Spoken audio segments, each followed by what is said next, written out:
Israel.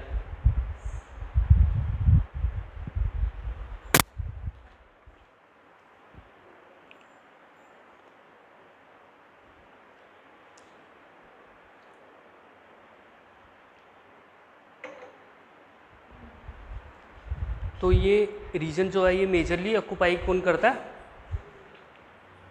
दो religion है यहाँ पे, एक तो है ज्यूज, एक तो है मुस्लिम्स। ठीक है, ज्यूज अभी यहाँ पे रह रहे हैं ऑलमोस्ट 1 AD या इससे भी पहले। ठीक है, ये एरिया पूरा ज्यूज का था, ज्यूज यहाँ पे ही रहते थे। लेकिन फिर क्या होता है, ज्यूज को यहाँ से भगा दिया जाता है और ये एरिया कवर्ड कर लिया जाता है first by Christians and then by Muslims. ठीक है, तो ज्यूज़ अलग अलग कंट्री में जाते हैं, कुछ यूएस में रहते हैं, कुछ यूरोप में। इनडायरेक्टली इनकी पॉपुलेशन पूरी यहाँ से चली जाती है, काफ़ी कम लोग यहाँ पे रहते हैं। ठीक है, लेकिन धीरे धीरे क्या होता है, जब फर्स्ट वर्ल्ड वॉर वगैरह आने लगती है 1917 में। Good evening.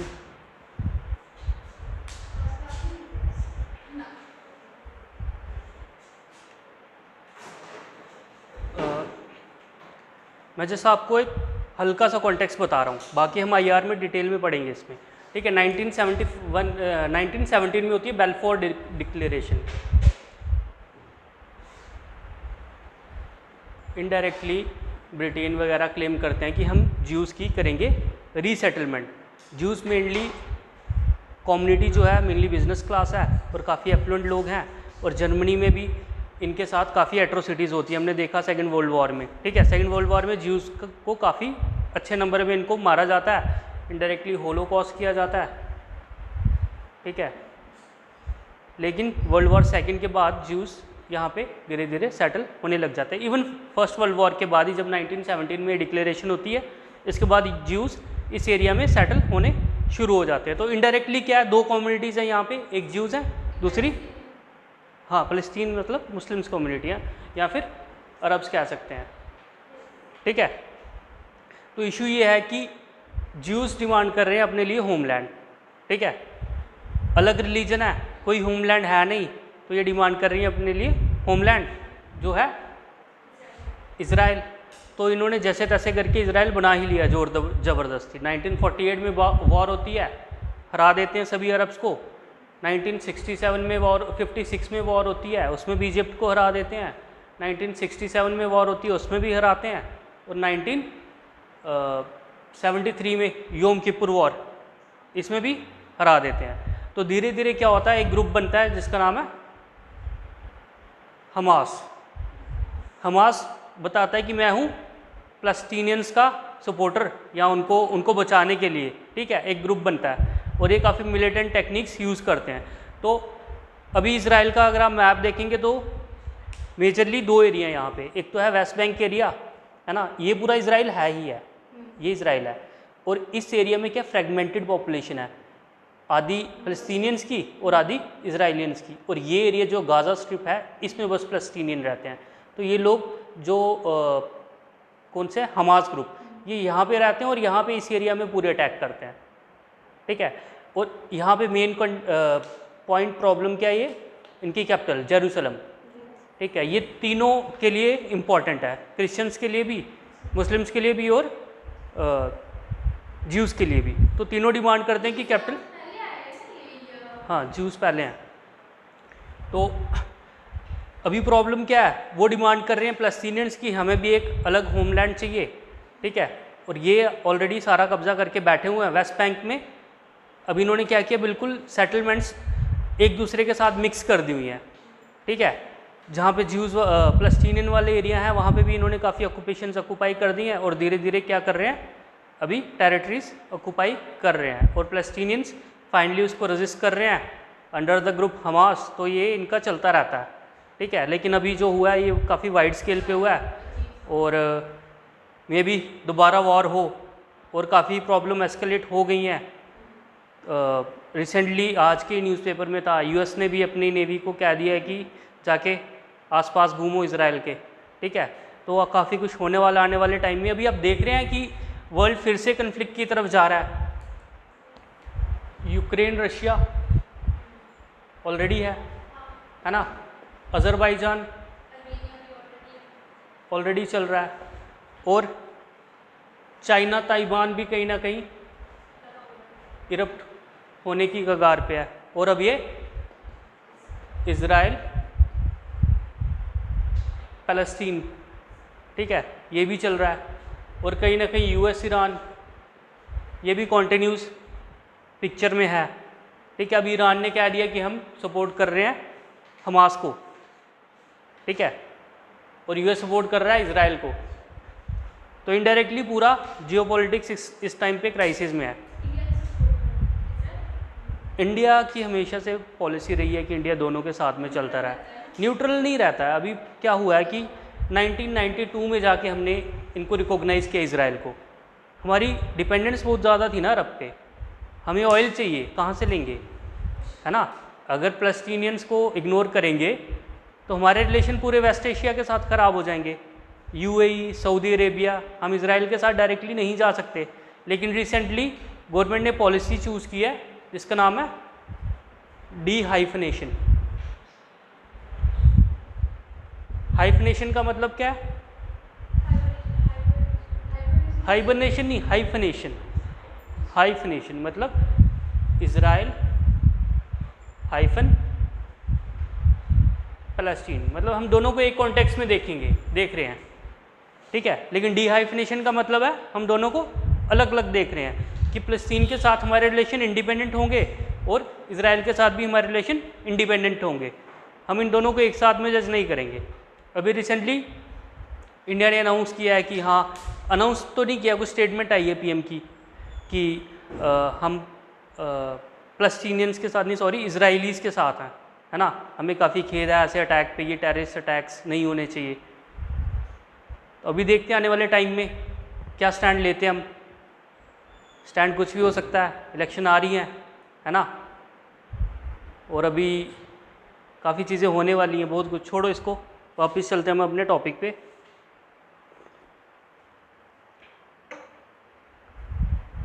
चलो थोड़ा सा पता क्या कॉन्टेक्स्ट है। मेनली दो डिफरेंट रिलीजन है जो अपने अपने होमलैंड के लिए लड़ रहे हैं, ठीक है। You can compare it with Khalistan issue also, है ना।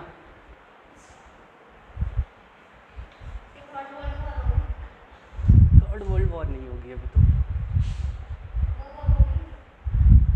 वो ना ही हो तो अच्छा है।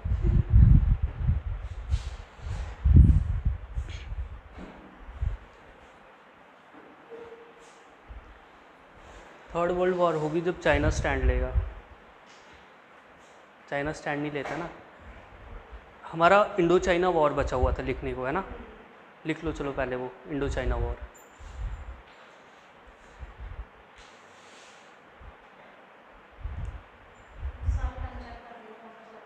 अच्छा,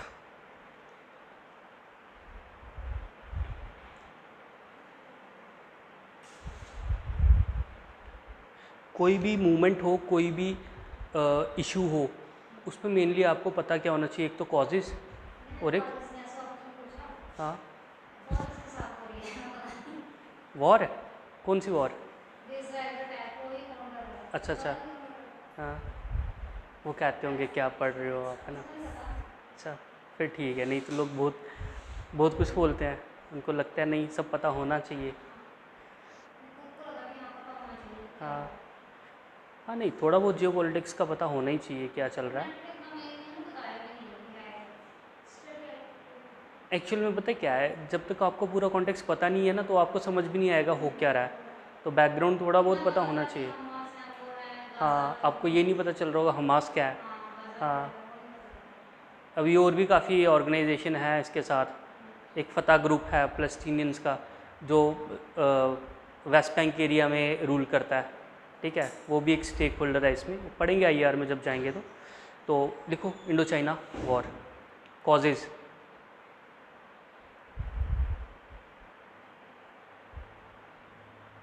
अनडीमार्केटेड बॉर्डर, पहला point, undemarcated borders.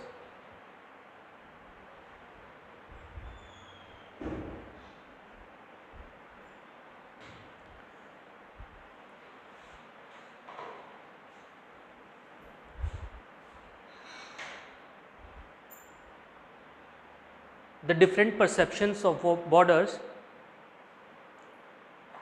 different perception of borders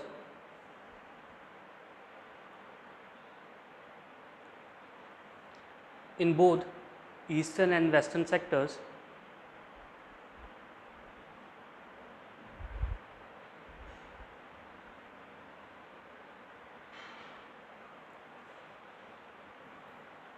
create a rift between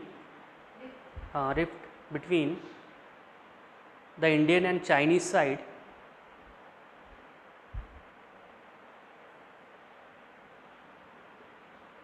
as both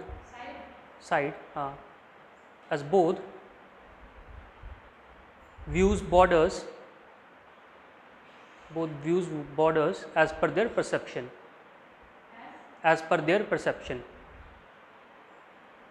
full stop. India in western sector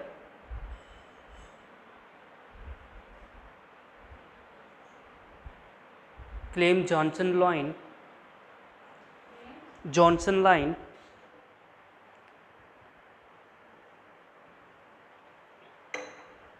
as the border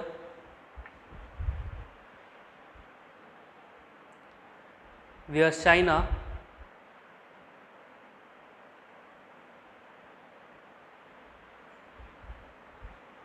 view McAndrew line, McAndrew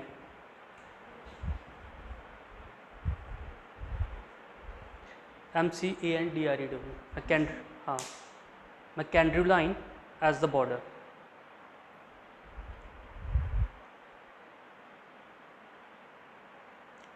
Full stop. Next point, next paragraph. In eastern sector,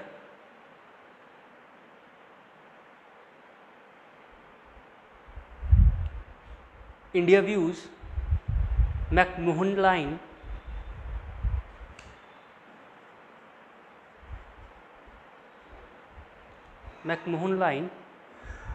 as border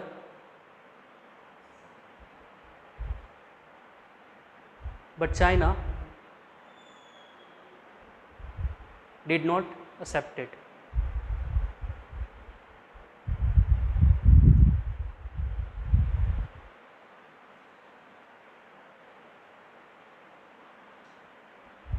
next point लिखिए, Tibetan issue.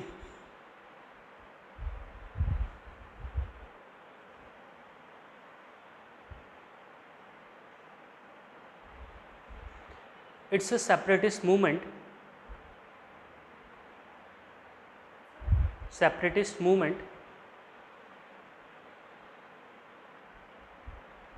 propped up by PROPPED. Started लिख लीजिए, propped up by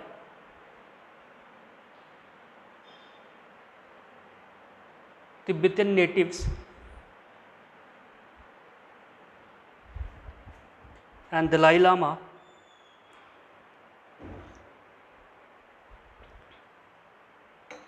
as their leader.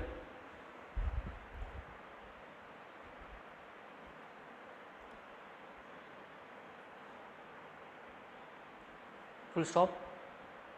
China view the entire movement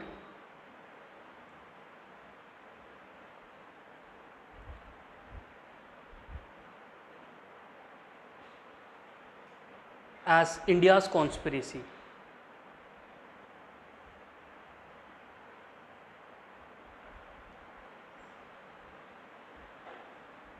next point लिखिए, running of Tibetan provisional government. Next para लिख लीजिए, हाँ इसी में आ जाएगा ये count. Running of Tibetan provisional government by Dalai Lama from India.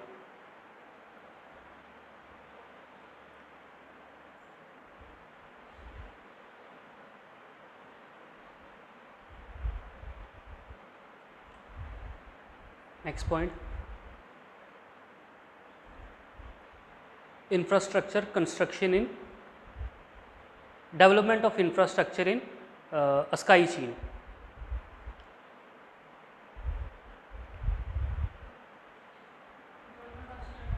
Infrastructure in Askai Chin.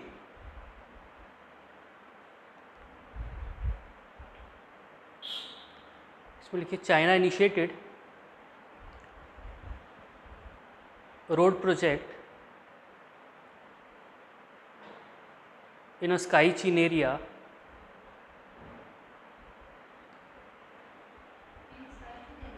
in a Sky Chin area without considering India as a stakeholder.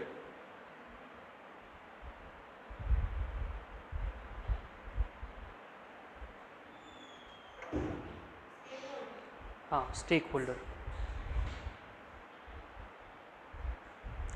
This create trust deficit DEFICIT, trust deficit between the IT, trust deficit between the two nations.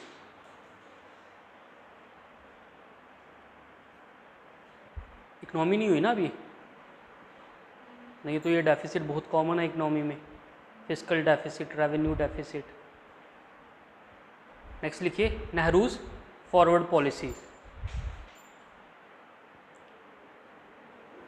Forward policy, हाँ क्या कह रहे हो? Book एक तो है NCERT से पढ़नी है, एक और बुक है, I just forget the name, कौन सी? GC लियोंग, हाँ वो पढ़ सकते हैं. लेकिन मुझे लगता है कि हाँ शबीर सर है दिल्ली, वो काफ़ी पॉपुलर है. स्टडी आई क्योंकि अच्छा नहीं, मुझे लगता है बस NCERT पढ़ लो तो हो जाएगा, लेकिन NCERT समझ नहीं आएगी.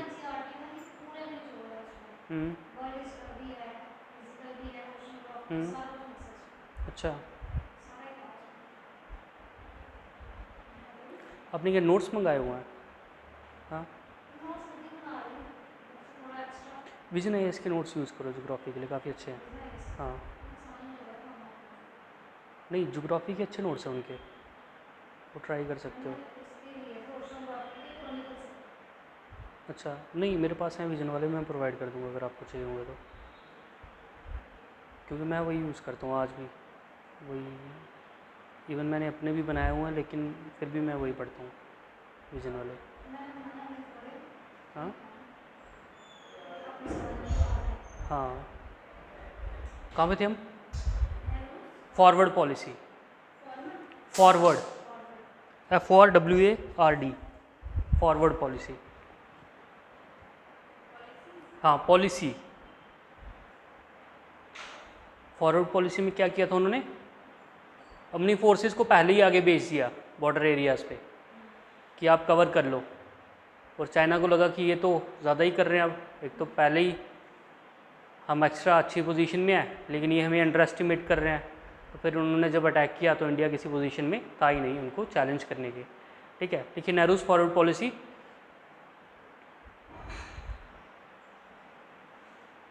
Under this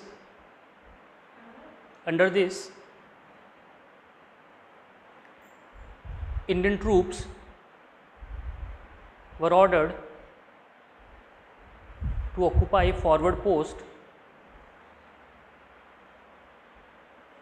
in the eastern sector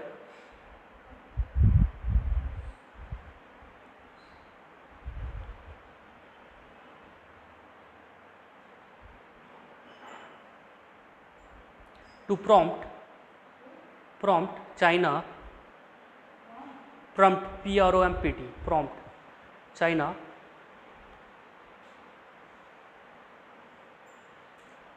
China to accept McMahon Line as the border.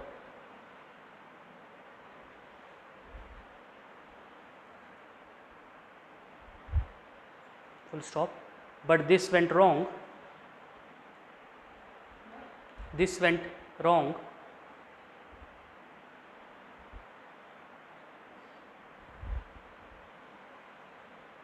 as China attacked India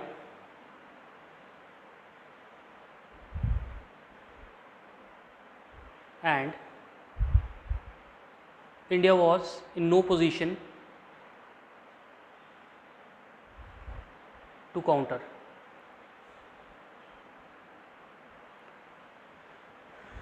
next लिखिए कंक्लूजन. क्या क्या कंक्लूजन हुए इंडिया चाइना वॉर के?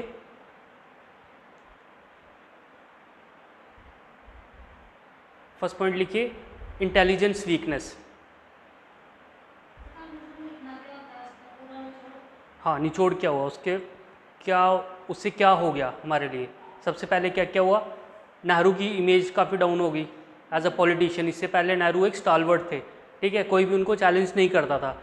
लेकिन इतने बड़े लॉस के बाद नेहरू की अथॉरिटी को चैलेंज करने लगे विद इन, और नेहरू की हेल्थ इतनी डिटोरिएट हो गई कि फाइनली 1964 में उनकी डेथ हो जाती है, ठीक है. और इंटेलिजेंस की वीकनेस, ठीक है, इंटेलिजेंस क्या कर रही थी, जो वो पता ही नहीं कर पाई कि चाइना अटैक करने वाला है, ठीक है. इवन उस टाइम तक सबको यही लगता था कि चाइना कभी अटैक करेगा ही नहीं. नेहरू को छोड़ दो, बाकी भी सभी, इवन आर्मी चीफ, उनको भी यही लगता था कि चाइना अटैक नहीं करेगा, ठीक है. देखिए इंटेलिजेंस वीकनेस में it exposes the intelligence weakness of India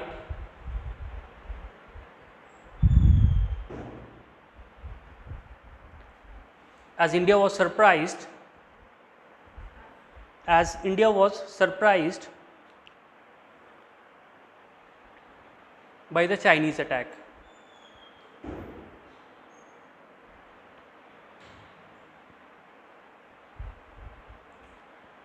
next लिखिए military weakness.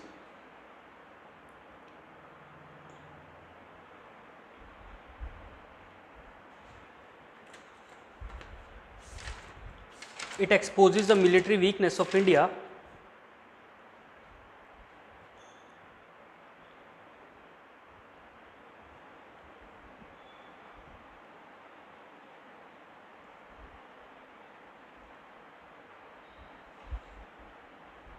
and it prompted India to invest in military technology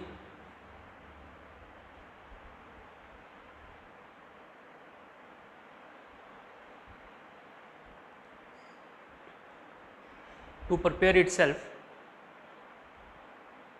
for two-front war. To-front war.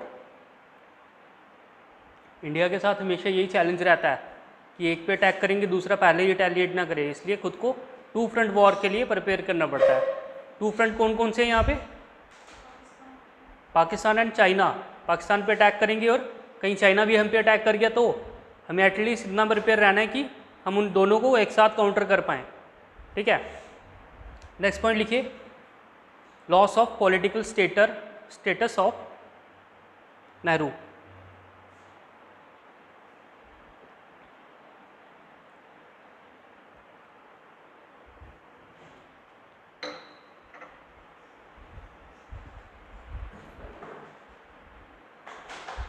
Next point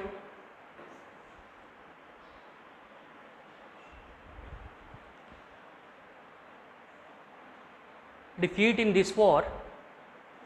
नहीं, इसके बाद next point defeat in this war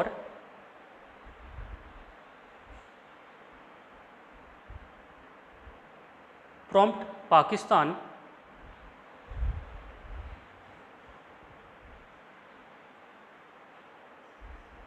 to take advantage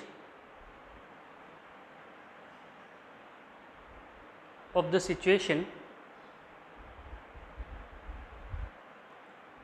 and finally led to 1965 war. Led to 1965 war. हाँ, 62 में हार हुई इसी की वजह से, तो उनको पता चला कि इंडिया अभी प्रिपेयर्ड नहीं है, और फिर 65 में उन्होंने भी वॉर कर दी कि इंडिया अभी भी काफ़ी ख़राब सिचुएशन में, इनकी मिलिट्री प्रिपेयर्डनेस, तो हमें इस टाइम का फ़ायदा उठा लेना चाहिए। हाँ 65 में तो जीत ही गए थे हम, लेकिन वो उनकी मिसकैलकुलेशन थी, लेकिन उनके लिए रीज़न तो उनके पास यही था कि इंडिया 62 में हार गया है, और नेहरू की भी डेथ हो गई है, एक वीक पीएम शास्त्री आए हुए हैं, तो ये एक ऐप्ट टाइम है इंडिया को हराने का। हाँ ठीक है, नेक्स्ट पॉइंट लिखिए, exposes the weakness of NAM.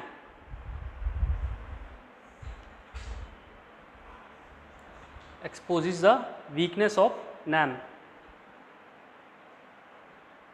कैसे एक्सपोज हुई वीकनेस नैम की? दो कंट्रीज जो नैम के मेंबर हैं वो आपस में ही लड़ रहे हैं। नेहरू ने खुद को नैम को क्या प्रपोज किया था कि हम फर्स्ट वर्ल्ड और सेकंड वर्ल्ड कंट्रीज से खुद को बचाएंगे, ठीक है, लेकिन ये थर्ड वर्ल्ड की कंट्रीज है दोनों। फर्स्ट वर्ल्ड सेकंड वर्ल्ड पता है ना, फर्स्ट वर्ल्ड आ गया कैपिटलिस्ट ब्लॉक, सेकंड वर्ल्ड आ गया सोशलिस्ट ब्लॉक या कम्युनिस्ट ब्लॉक, और थर्ड वर्ल्ड आ गया जो नई नई कंट्रीज इंडिपेंडेंट हुई हैं, ठीक है। तो नेहरू ने कहा था कि हम सभी मिलके फर्स्ट वर्ल्ड और सेकंड वर्ल्ड के चैलेंज को फेस करेंगे, लेकिन ये आपस में ही लड़ रहे हैं, ठीक है। आगे समझ इसका क्या क्या लिखा हमने, exposes the weakness of NAM. इसमें आगे लिखिए, as India and China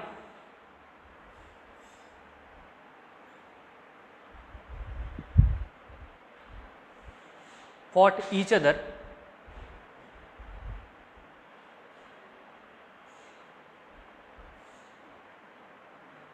in 1962 war।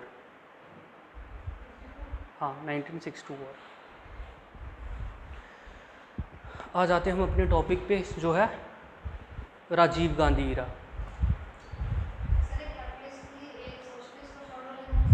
Third ये जो नई इंडिपेंडेंट थी, हाँ एक्चुअली में कभी कभी यूपीएससी इसी टाइप से घुमाता है।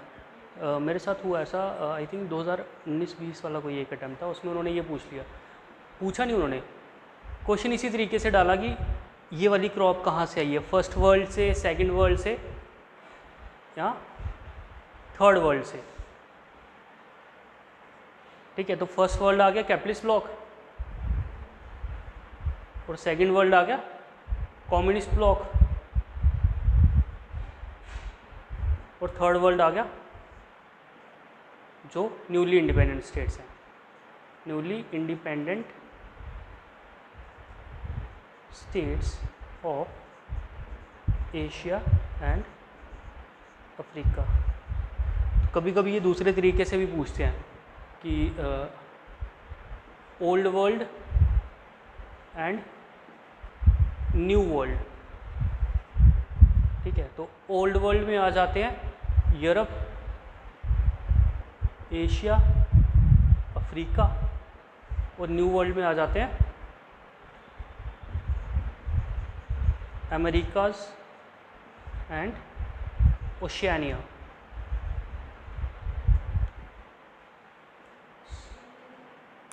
जो ओशंस में छोटे छोटे आइलैंड्स हैं।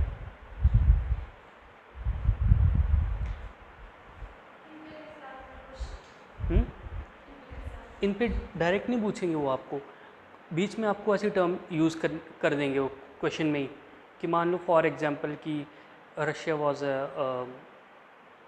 लीडर ऑफ फर्स्ट वर्ल्ड, ठीक है, तो फर्स्ट के नहीं वो सेकंड की है। एक्चुअली में वो जो क्वेश्चन आया था वो दूसरे कॉन्टेक्स्ट में था, वो था कि क्रॉप कौन से वर्ल्ड से आई हुई है ये, ठीक है। हाँ मतलब क्या हुआ था, जब ब्रिटिशर्स आए थे तो उन्होंने, यहाँ यूरोपियंस आए थे, उन्होंने काफ़ी क्रॉप्स इंट्रोड्यूस किए यहाँ पे, mainly plantation crop, for example rubber, cocoa, coffee, bananas, ठीक है, शुगर केन। तो इस टाइप से क्वेश्चन था कि ओल्ड वर्ल्ड से है, न्यू वर्ल्ड से है, या इस टाइप का, ठीक है। तो ओल्ड से है।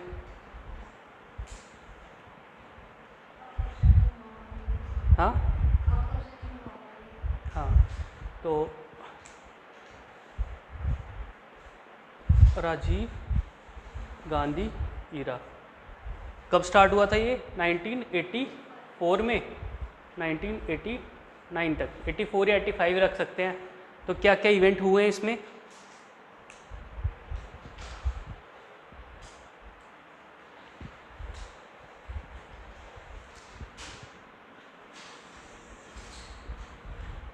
एक तो 100 years of formation of Congress. कब बनी थी कांग्रेस? 1885। तो 1985 में हो गए 100 ईयर्स। और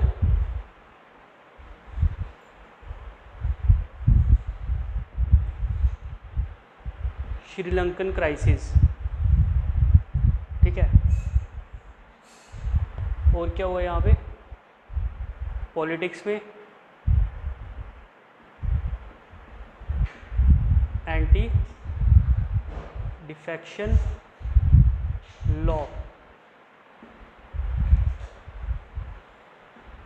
और डिबेट स्टार्ट होगी अबाउट कॉन्स्टिट्यूशनलाइजेशन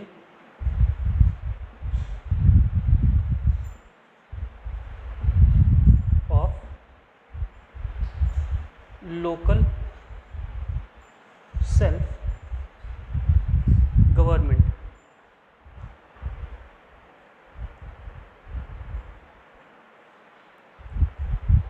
सोशल सेक्टर में देखें तो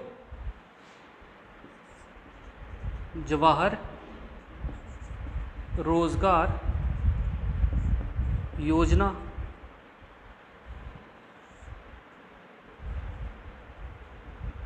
कंप्यूटराइजेशन प्रोसेस। कंप्यूटराइजेशन भी इसी टाइम पे स्टार्ट हुआ था। तो जो आज डिजिटल इंडिया हमारा चल रहा है वो कहीं ना कहीं राजीव जी के विजन से ही शुरू हुआ था। उस टाइम पे एक बहुत स्मॉल लेवल पे, उस टाइम पे तो वैसे ही कितनी टेक्नोलॉजी थी, है ना। और धीरे धीरे आज हम एक इंडस्ट्री लीडर बन चुके हैं। हमारे काफ़ी ऐसे ऐप्स हैं जो पूरे वर्ल्ड में यूज़ किए जाते हैं, यूपीआई खासकर, है ना। और क्या हुआ यहाँ पे? कश्मीर इशू, यस, थोड़ा बहुत पढ़ेंगे, बाकी तो आएगा वीपी सिंह की गवर्नमेंट में। और हुआ यहाँ पे बोफोर्स स्कैम।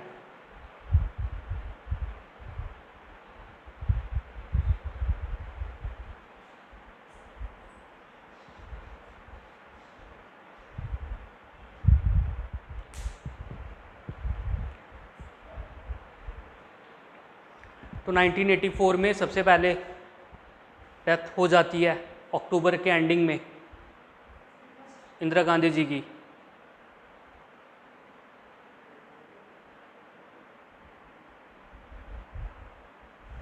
और भी एक चीज़ हुई है, बाबरी मस्जिद डेमोलिशन।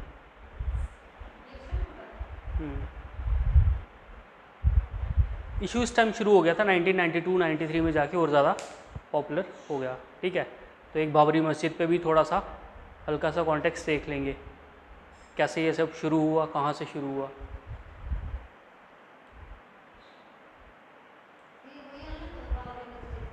हाँ, जहाँ पे अभी राम मंदिर बनने वाला है ऑलमोस्ट।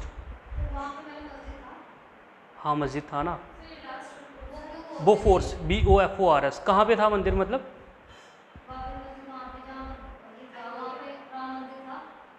नहीं, वहाँ पे कोई राम मंदिर नहीं था। क्वेश्चन ये नहीं है कि वहाँ पे राम मंदिर था, क्वेश्चन ये है कि वहाँ, अब तो कुछ भी क्वेश्चन नहीं, अब सुप्रीम कोर्ट ने सब क्लियर कर दिया तो ठीक है। लेकिन पहले भी जो प्रॉब्लम थी वो ये थी कि ये राम जी की जन्मभूमि है, ठीक है। तो तभी जो केस भी लगा था वो क्या था? Ramlalla versus others. राम जी खुद एक पार्टी थे उसमें।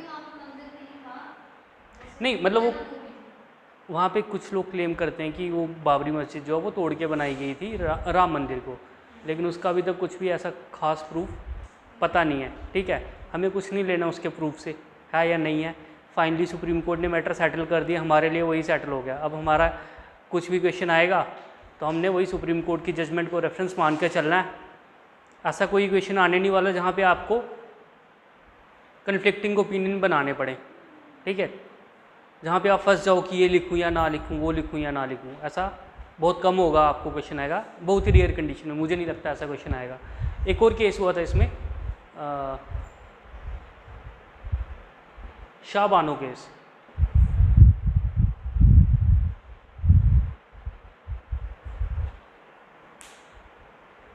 ठीक है, एक एक करके देखते हैं। सबसे पहले 100 ईयर्स हो गए कांग्रेस के फॉर्मेशन के, तो इसमें इन्होंने 6 टेक्नोलॉजी मिशन लॉन्च किए राजीव गांधी ने। इससे पहले राजीव गांधी का थोड़ा सा बैकग्राउंड अगर जाने तो राजीव गांधी एक पायलट थे, कमर्शियल पायलट। उससे पहले उन्होंने काफ़ी फॉरेन यूनिवर्सिटीज़ में जाके ट्राई किया, लेकिन डिग्रीज नहीं ले पाए। ठीक है, नहीं करता था मन पढ़ने का। ठीक है, तो फाइनली कमर्शियल पायलट बने और काम करते थे एज अ कमर्शियल पायलट। ठीक है, लेकिन उनके भाई थे MP फ्रॉम अमेठी, लेकिन उनकी एयर क्रैश में डेथ हो जाती है, संजय गांधी। ठीक है, और संजय गांधी की वाइफ कौन है? मेनका गांधी, है ना। मेनका गांधी और उनके बेटे वरुण गांधी, पता उनके बारे में? कहाँ पे हैं अभी वो, क्या चल रहा है उनका? वो बीजेपी में अभी। ठीक है, और मिनिस्टर भी हैं शायद, women and child development minister है मुझे लगता है मेनका गांधी। तो फाइनली क्या हुआ, 1918 में जब संजय गांधी की डेथ हो गई तो उसके बाद इनको पॉलिटिक्स में इंटर करना पड़ा as an AD of his mother. ठीक है, तो फाइनली 1981 में ये अमेठी से जीत जाते हैं, और 1984 के बाद जब उनकी डेथ होती है इंदिरा गांधी की, तो फाइनली कोई डिस्प्यूट नहीं है कि अब PM कौन बनेगा, राजीव ही बनेंगे। ठीक है, तो 1985 में 84 के एंडिंग में दिसंबर में इलेक्शन होती है और राजीव PM बन जाते हैं, और कांग्रेस एक सबस्टांशियल मेजॉरिटी गेन करती है, ऑलमोस्ट 415 सीट्स। ठीक है, आज के टाइम पे हमें लगता है बीजेपी बहुत ज़्यादा मेजॉरिटी में है। कितनी सीट्स आती हैं इनकी? 303 इस बार आई हैं, इससे पहले वाले में 270 कुछ ही थी, है ना। 303 और 415, सोचो किस लेवल की मेजॉरिटी रही होगी उनके पास। ठीक है, अपोजिशन में तो मुझे लगता है वो चुन चुन के ढूंढने पड़ते होंगे अपोजिशन के MLA हैं भी या नहीं। ठीक है, तो फाइनली इतनी स्ट्रॉन्ग मेजॉरिटी के साथ लोगों की आप पे आपका ट्रस्ट भी होता है ना, तो आपको काम करने पड़ेंगे। तो फाइनली 6 मिशन लॉन्च किए जाते हैं 100 ईयर्स के कांग्रेस के फॉर्मेशन पे। लिखिए 6 missions.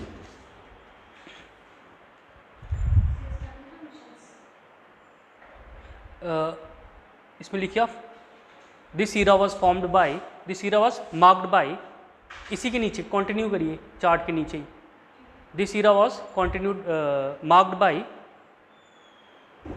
marked with number of policy initiatives, marked with number of policy initiatives. For example, 6 technology missions were launched.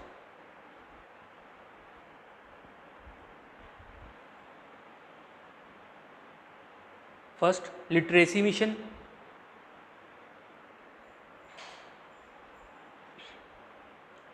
Second, drinking water mission.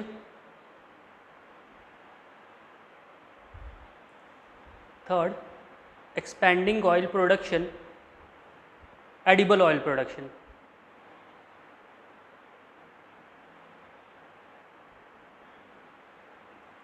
Fourth, immunization of pregnant women and children.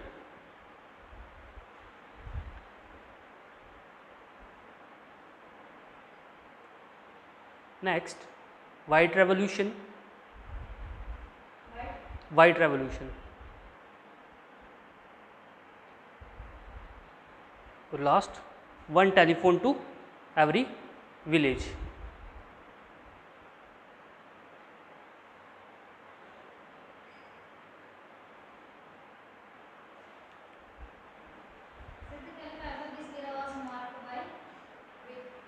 Marked with number of policy initiatives. Number of policy initiatives. तो literacy mission में इन्होंने क्या क्या launch किया? सबसे पहले operation black board, लिखते जाइए कहीं पे साइड पे हल्का हल्का, operation black board and new education policy 1986। New education policy 1986। तो अभी कौन सी एजुकेशन पॉलिसी चल रही हमारी?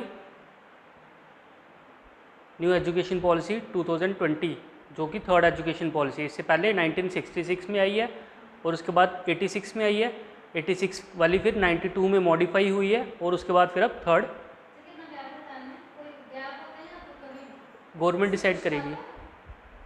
नहीं, क्वेश्चन नहीं आएगा इस पर।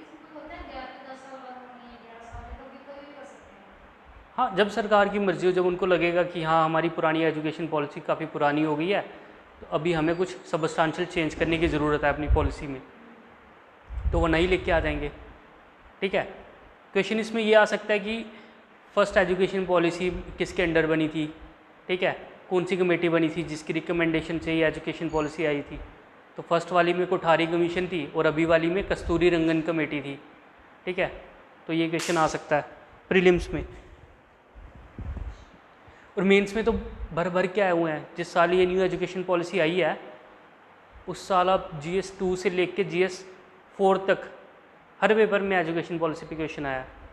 2020 वाले में, हाँ 20 या 21 में आई थिंक, 2, 3, 4 सभी में क्वेश्चन आया हुआ है न्यू एजुकेशन पॉलिसी पे। हाँ, अभी तो कम हो गया क्योंकि अभी तो हो गए 2-3 साल, लेकिन उस साल तो मेंस में हर पेपर में आया हुआ था। तो ऑपरेशन ब्लैक बोर्ड में इन्होंने ये ट्राई किया कि हम इंफ्रास्ट्रक्चर फैसिलिटीज़ बढ़ाएंगे, ठीक है, ताकि एजुकेशन को प्रमोट किया जा सके। और फिर इसके बाद ड्रिंकिंग वाटर में इनका ये था कि हमें हर गांव तक नल लेके जाना है। अभी क्या है, हर घर तक लेके जाना है। ठीक है, तब था हर गांव तक लेके जाना है। तो इनडायरेक्टली जो भी हमारा जल जीवन मिशन है,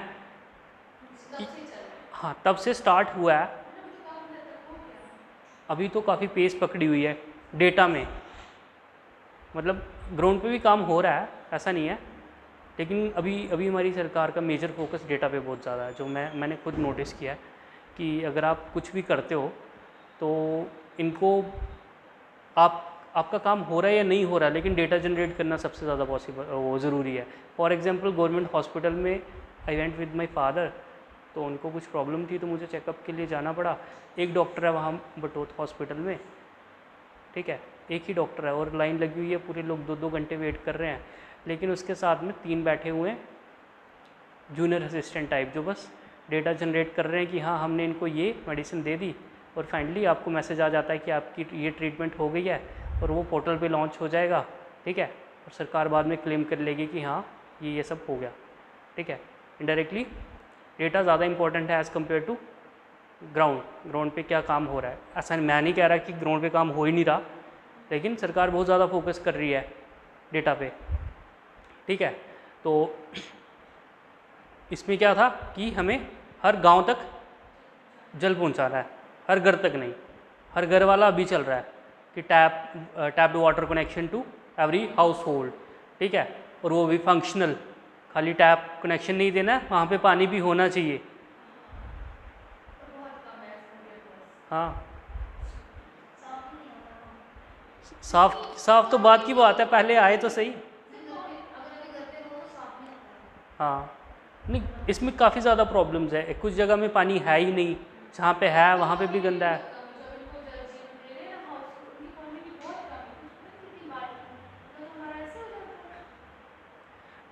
उसमें भी मैं कह रहा हूँ पहले दे तो सही, एक बाल्टी तो है सबसे पहले। हाँ, अभी गांव वाले एरियाज़ में जाओगे तो वहाँ पे तो हाँ हैंडपम्प भी कहाँ है, वो बोली वगैरह होती है, वहाँ से जाके लाना पड़ता है। हाँ, अच्छा आपके वाली साइड है ना, ये जम्मू डिस्ट्रिक्ट की बात कर रहे हो आप, थोड़ा साइड पे जाओ।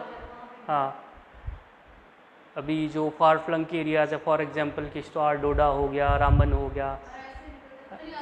हाँ, और क्या,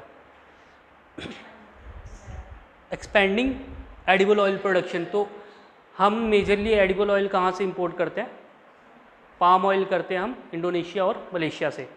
ठीक है, तो इस टाइम पे हमने स्टार्ट किया था एडिबल ऑयल प्रोडक्शन करना, बढ़ाना इनडायरेक्टली, लेकिन जो अभी तक हुआ नहीं है। अभी भी हम इंडोनेशिया और मलेशिया पे बहुत ज़्यादा डिपेंडेंट है। ये इकनॉमी में जब जाएंगे तब पढ़ेंगे, ठीक है। और वाइट रेवोल्यूशन में हमने क्या किया, अभी हम लार्जेस्ट प्रोड्यूसर बन गए हैं ना मिल्क में, हमारा पर कैपिटा भी सबसे ज़्यादा है production of milk. White revolution का मतलब है कि मिल्क में प्रोडक्शन इंक्रीज़ करना, ठीक है। तो हमने काफ़ी ब्रीड इम्प्रूवमेंट भी की है, हमने कुछ एक्जॉटिक ब्रीड्स भी मंगाई हुई हैं, जो लोकल ब्रीड्स थी उनमें भी काफ़ी ज़्यादा हमने उनकी ब्रीड डेवलपमेंट की हुई है। तो फाइनली अभी हम सेल्फ सफिशिएंट हैं मिल्क में। नेक्स्ट लिखिए कंप्यूटराइजेशन प्रोग्राम।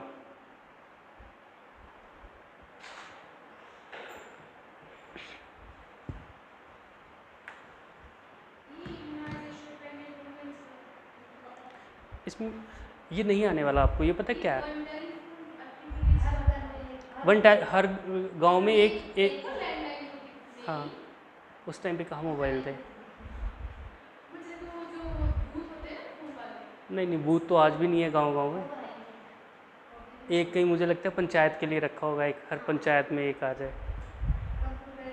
इस पे ये बस आपके लिए एक रिमार्क्स है कि क्या क्या हुआ था। इसमें आपको बहुत रेयर क्वेश्चन आएगा, लेकिन आप इसको यूज़ कैसे कर सकते हो, जब आप ऐसे में कहीं लिख रहे हो तो अगर आपको किसी चीज़ का बैकग्राउंड जनरेट करना है तो आप यहाँ से स्टार्ट कर सकते हो कि हाँ फॉर एग्जांपल मान लो एमजी नरेगा पे लिख रहे हो। अभी मेंस के आंसर में तो इतनी स्पेस नहीं होती कि आप बैकग्राउंड जनरेट करने बैठते रहो उसका, ठीक है। उनको एक लाइन की या 2 लाइन की इंट्रोडक्शन चाहिए, इतनी आपके पास स्पेस नहीं होगी।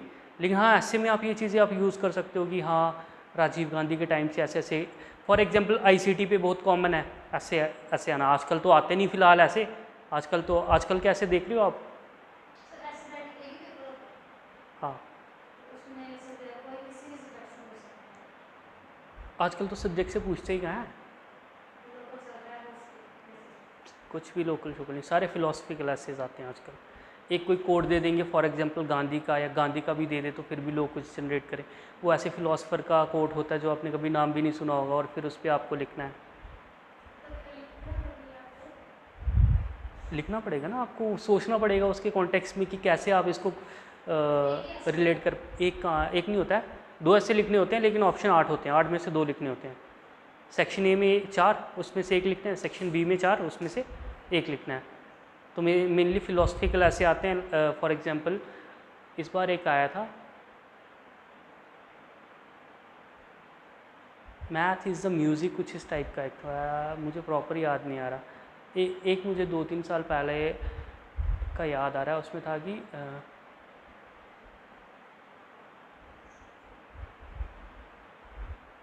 History repeat itself as, ऐसे ऐसे कुछ था।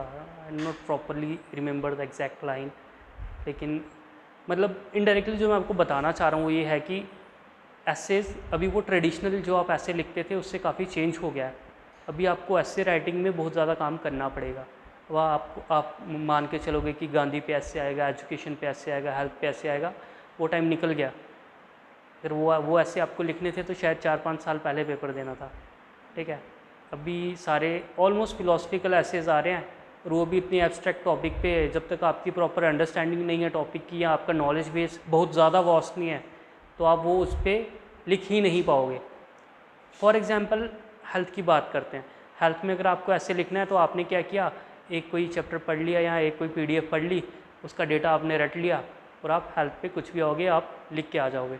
लेकिन अभी वो इतना एब्स्ट्रैक्ट ऐसे है, उसके लिए आपको जितनी नॉलेज आपकी है आपको यूज़ करनी है, ठीक है।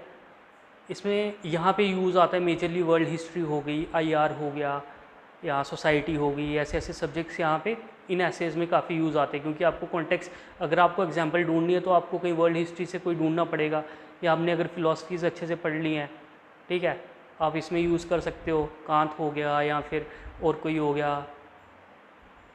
हाँ एक ऐसे आया था, rational is real and real is rational, क्या लिखोगे? बस इतना ही पूछा उन्होंने, जो आपको मन करता है लिखो। हाँ बस वही मैं कह रहा हूँ ना कि एक कोटेशन दे देंगे इस टाइप की, वो तो सिंपल कोटेशन थोड़ी। हाँ हाँ हाँ, आप कैसे सोच सकते हो, ये लिखा है किसी ने, ठीक है, हेगल है उनका कोट है ये, लेकिन वो उन्हीं को पता होगा जिन्होंने फिलॉसफी पढ़ी है। नॉर्मल बंदे को क्या पता हेगल कौन है ना। मेजरली आपको उसके कॉन्टेक्स्ट में लिखना ही नहीं है, वो बस देख रहे हैं कि आप कैसे इससे कनेक्ट कर पाते हो और क्या लिखोगे इसमें। रियली रेशनल का मतलब है जैसे आप थिंकिंग करते हो, empirical thinking, for example logic based thinking, ठीक है। रैशनल डिसीजन, किसी कोई भी जजमेंट करना रैशनलिज्म के बेसिस पे, तुम्हारे पास कोई डेटा है, ठीक है, तुम अपनी कंसाइंस यूज़ कर रहे हो किसी भी चीज़ के जजमेंट के लिए, ठीक है। इरेशनल डिसीजन क्या होता है, जिसमें आपने कुछ सोचा नहीं, बस हाँ मेरे गट से कह रहे हैं बस कर दो, ठीक है। For example majorly it can be treated as a criticism of religion, ठीक है। रिलीजन में काफ़ी चीज़ें क्या होती हैं जो इरेशनल होती हैं, आप चीज़ें फॉलो कर रहे हो लेकिन आपको उनका लॉजिक नहीं पता, ठीक है। तो इस कॉन्टेक्स्ट में आप थोड़ा कर सकते हो, लेकिन अभी स्लो हो जाओ थोड़ा, अभी बहुत टाइम है, कोई इशू नहीं है, जहाँ पे हो वहाँ पे फोकस करो, ठीक है। लिखिए कंप्यूटराइजेशन प्रोग्राम। बस अगर आपको थोड़ा कॉन्टेक्स्ट जानना है तो कम से कम एक बार प्रीवियस ईयर के ऐसे के टॉपिक देख लेना, ठीक है। कम से कम एटलीस्ट माइंड में रहे कि हाँ ये भी लिखना है। कंप्यूटराइजेशन प्रोग्राम में है, since Rajiv believe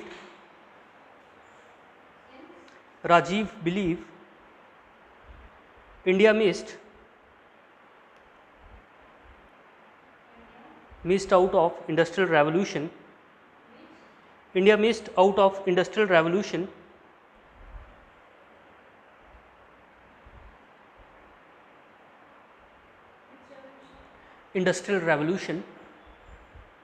comma, but didn't want to miss out on ICT revolution, miss out on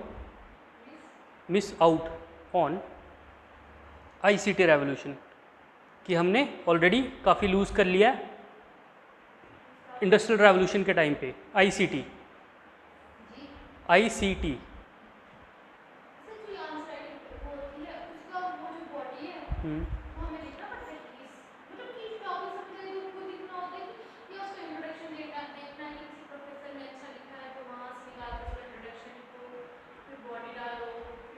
ऐसा कुछ नहीं है, बस आपको खुद ही देखना है।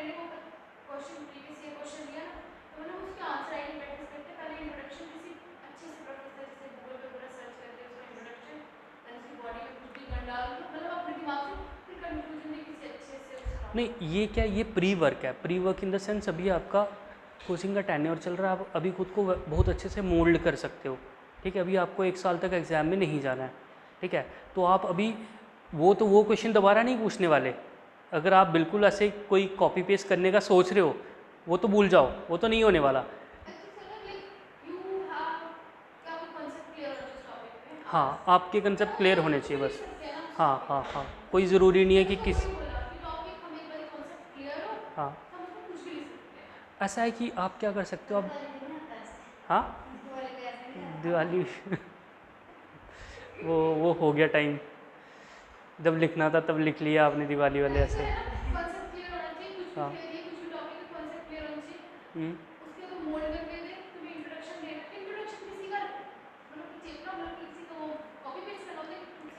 इंट्रोडक्शन तो खुद से ही लिखना है, ठीक है। अगर वो, लेकिन मैं कह रहा हूँ कि अगर आप इस टाइम पे 10 से 15 से 20 इंट्रोडक्शन अगर आपके माइंड में है, ठीक है, अगर आपने स्टैंडर्डाइज कर लिया कि एजुकेशन पे अगर कोई क्वेश्चन आएगा तो मैं ये वाला इंट्रोडक्शन चेप सकता हूँ, ठीक है, या फिर अगर हेल्थ पे कोई क्वेश्चन आएगा तो मैं ये वाला इंट्रोडक्शन चेप सकता हूँ। लेकिन ऐसा पॉसिबल नहीं है कि आप हर जगह उसको करो, ठीक है। लेकिन हाँ अगर आप खुद को प्रिपेयर करना चाह रहे हो तो भी मुझे लगता है ये अच्छी चीज़ है, लेकिन बहुत रेयरली यूज़ होता है। आफ्टर ऑल एग्ज़ाम में जब आप बैठोगे ना, आपकी सारी वो सुध बुध भूल जाती है, ठीक है, उस टाइम पे। लेकिन जो मैं आपको समझा रहा हूँ वो ये है कि अगर आपने 1 साल तक किसी प्रोसेस को फॉलो किया, फॉर एग्जांपल अगर वो कर रहा है कुछ इंट्रोडक्शन वहाँ से ढूंढ रहा है, यहाँ से ढूंढ रहा है, अगर उसके माइंड में वो एटलीस्ट पूरा इंट्रोडक्शन नहीं, लेकिन अगर उसका थॉट प्रोसेस भी अगर वो कैप्चर कर ले, तो कहीं ना कहीं वो इनडायरेक्टली वो चीज़ मोल्ड कर लेगा, और फिर जब एग्ज़ाम में जाएगा तो वो रिफ्लेक्ट हो सकती है, ठीक है। हाँ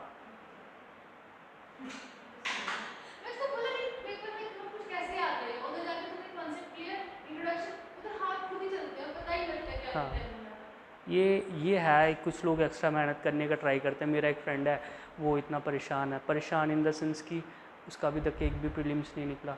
और फिर हाँ मतलब after giving some I think PCS और इसके कंबाइन कर लिए तो 5-6 तो दे ही दिए होंगे, है ना। और फिर और वो इतनी ज़्यादा एक्स्ट्रा मेहनत करता है। फॉर एग्जांपल करनी क्यों है, इशू है ना अभी हम जैसों के लिए जॉब ज़रूरी है कि हमारी फैमिलीज इतनी ज़्यादा मतलब एफ्लुएंट नहीं है, जिनकी हैं उनको क्या मतलब है ना, उनको जब तक मन करेगा दे सकते हैं। तो मतलब वो क्या करता है, उसको मैंने बस बताया कि ऐसे इसके लिए अगर आप भी हैं, मतलब मैंने PCS के भी काउंट किए हुए हैं। हाँ तो उसमें मैंने उसको बताया कि ऐसे इसमें आप कोट यूज़ कर सकते हो, कोट्स की। वो बंदा क्या करने लगा, उसने अब्राहम लिंकन की बुक खरीद ली और वो पढ़ने लग गया कि हाँ इससे मेरे ऐसे की डेवलपमेंट हो जाएगी, उसके बाद मैं वो वाली पढ़ूंगा, ये वाली पढ़ूंगा। मैंने कहा भाई एक कोट के लिए तो पूरी बुक पढ़ेगा, कहाँ तक रिफ्लेक्ट कर पाएगा उस चीज़ को। इससे अच्छा किसी मतलब अपना जो बाकी है वही अच्छे से अगर तो रिवाइज़ कर ले तो शायद कुछ अच्छा आउटपुट मिले, हैं। वो भी काम ख़राब नहीं है, ऐसा नहीं कि वो बिल्कुल वेस्ट है, लेकिन आपको क्या करना है, कॉस्ट बेनिफिट एनालिसिस तो करना है कि कहाँ से ज़्यादा आउटपुट मिलेगा, ठीक है ना। ऐसे पढ़ने को तो बहुत कुछ है।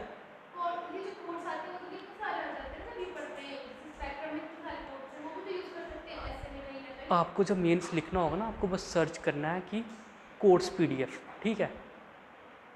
50-100 कोर्स आपके सामने आ जाएंगे, सारे रट लो, ठीक है। PDF हाँ मतलब उन्होंने टॉपिक वाइज दिया रहता है कि अगर जुडिशरी पे आए तो ये कोर्ट, एक गांधी का कोर्ट हो गया, मार्क्स का कोर्ट हो गया, इसका हो गया, उसका हो गया, सबका हो गया, ठीक है। तो जब ऑलरेडी इतना काम कर रहे हैं इंस्टीट्यूट वाले, आप अपनी मेहनत कम कर लीजिए ना, अभी से शुरू करो। हाँ आप लोग करते नहीं हो ना, दिक्कत यही है। मैं कब से आपको प्रॉम्प्ट कर रहा हूँ लिखने के लिए, जब शुरू ही नहीं करोगे तो फिर कैसे लिखोगे।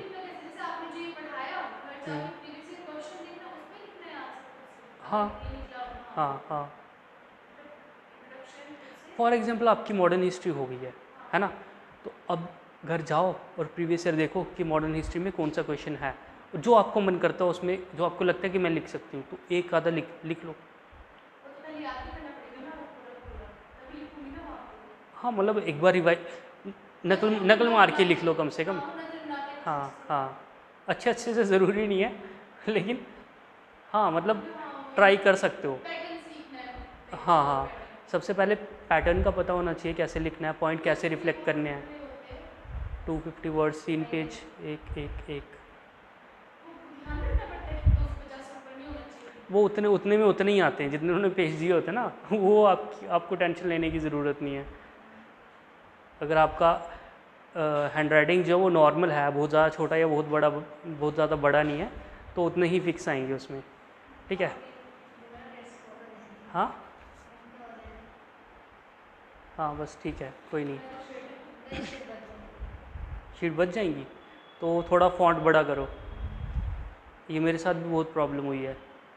फॉन्ट छोट वो एक्चुअल में क्या इशू रहता है इसका कि एग्जामिनर वो चेक करने वाले हैं ऑलमोस्ट 50 ईयर से ऊपर वाले, ठीक है। उनको जब एक्स्ट्रा स्पेक्स से अपनी नज़र बढ़ानी पड़ेगी तो वो और परेशान हो जाएंगे। हाँ हाँ तो नहीं मतलब जो मुझे लगा है कि हाँ मेरा फॉन्ट भी काफ़ी छोटा है, लेकिन वो आपको काम करना पड़ेगा अभी से।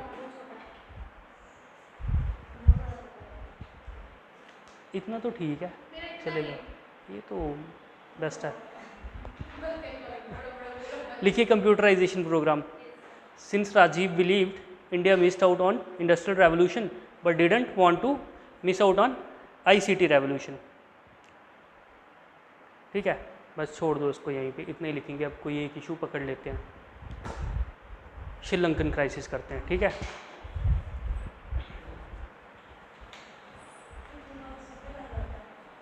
हाँ थोड़ा थोड़ा तेज किससे? अच्छा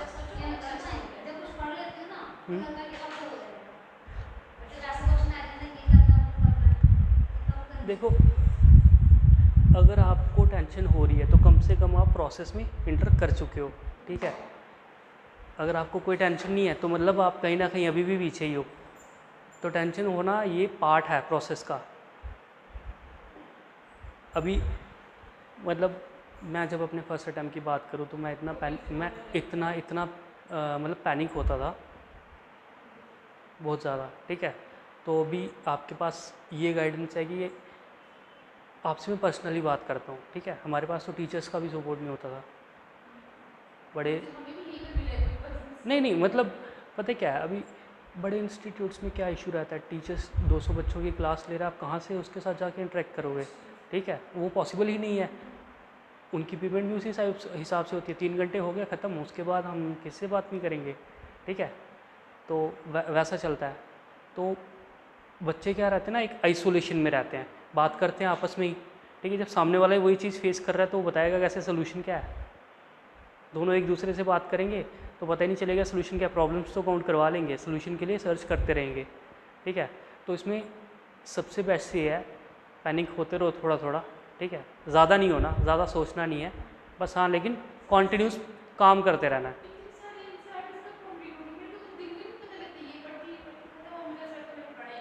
ऐसा ही होता है, ठीक है, बस चलने दो, हाँ हो जाएंगी ख़त्म, वो टाइम है अभी। देना इस बार वाला,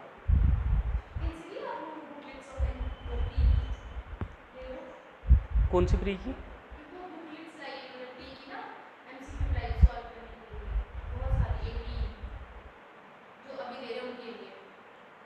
कोई बात नहीं, मैं भी पकड़ लूँगा।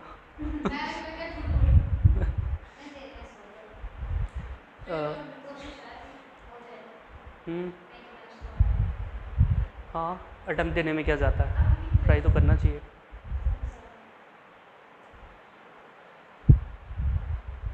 आपको चार्ट बनाना है, मैं कह रहा हूँ आपको चार्ट बनाना है।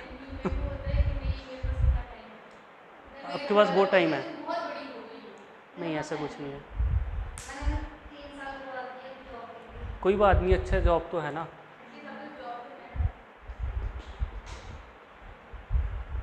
हमें देखो, हम उस स्टेज में अभी ना छोड़ सकते हैं ना पकड़ सकते हैं, जॉब चाहिए भी, और ये भी नहीं छोड़ सकते, इतने आगे तक आ गए हैं कि इसको छोड़ दिया तो फिर सारी मेहनत बेकार हो जाएगी। हाँ अच्छा, मैं कोई इशू नहीं है, मेरे साथ भी सेम हुआ है, लेकिन हाँ थोड़ा ना प्रैक्टिकल रह लेना चाहिए। अभी आपने स्टार्ट किया तो कम से कम 2 या 3 अटैम्प्ट तो 2 डट के, ठीक है, उसके बाद सोचना कि क्या होगा क्या नहीं होगा। हाँ एक में ही हो जाएगा। तो श्रीलंका इशू क्या है, श्रीलंका में 2 टाइप की पॉपुलेशन है, एक तो है सिन्हलीज और दूसरी तमिल्स, ठीक है। इनको मान सकते हैं आप 90% और ये आ गए 10%। 90-10 नहीं एग्जैक्टली, जस्ट मैं आपको एक रफ फिगर बता रहा हूँ, मे बी 87-13 हो या 91-9 हो, ठीक है। रफ फिगर ये है कि 90% जो सिन्हलीज हैं और 10% जो है तमिल्स हैं। सिन्हलीज कौन से आगे, श्रीलंकन नेटिव्स, इनका रिलीजन है बुद्धिज़्म। ये तमिल्स आगे इंडियंस, और इनका रिलीजन है हिंदुइज्म। इन तमिल्स में भी 2 तमिल्स हैं मेनली, एक श्रीलंकन तमिल्स और इंडियन तमिल्स। श्रीलंकन, ये श्रीलंका का चल रहा है, ठीक है। श्रीलंका में क्या वहाँ का कॉन्टेक्स्ट है, क्या डेमोग्राफी है उनकी, वहाँ पे 2 टाइप की कम्युनिटीज़ हैं, एक तो सिन्हलीज और एक तमिल्स, ठीक है। ये मेजॉरिटी में है और ये माइनॉरिटी में है, ठीक है। तमिल्स भी 2 टाइप के हैं, एक इंडियन तमिल्स और एक श्रीलंकन तमिल्स। श्रीलंकन तमिल्स हैं जो मेजरली एंशियंट टाइम में इंडिया से वहाँ पे गए हुए हैं। फॉर एग्जांपल चोला पीरियड, सुना चोलास का नाम, राजराज चोला और राजेंद्र चोला, ठीक है। तो उनके ऑलमोस्ट ये कुछ 9th सेंचुरी की बात है, 9th-10th सेंचुरी की होगी। इस टाइम पे ये चोला एम्पायर जो था, चोला एम्पायर कहाँ पे रूल करता था, मेनली तमिल वाले एरिया में, ठीक है। तंजौर इनकी कैपिटल थी। यहाँ से ये क्या करते हैं, अटैक करते हैं श्रीलंका पे, और इनको अपने कब्जे में ले लेते हैं। तो उस टाइम पे कुछ लोग माइग्रेट होते हैं, ठीक है, वहाँ पे वो हैं आज श्रीलंकन तमिल्स। और ये इंडियन तमिल्स कौन है? ये मेनली ब्रिटिशर्स लेके गए थे वहाँ पे प्लांटेशन के लिए। प्लांटेशन क्या है? जैसे commercial crops, for example Sri Lanka में कौन से कमर्शियल क्रॉप्स होंगे? रबड़ हो गया, रबड़ की खेती हो गई, ठीक है, टी हो गई। तो वहाँ पे खेतों में काम करने के लिए यहाँ से इनडायरेक्टली लेबर क्लास समझ सकते हैं, ठीक है।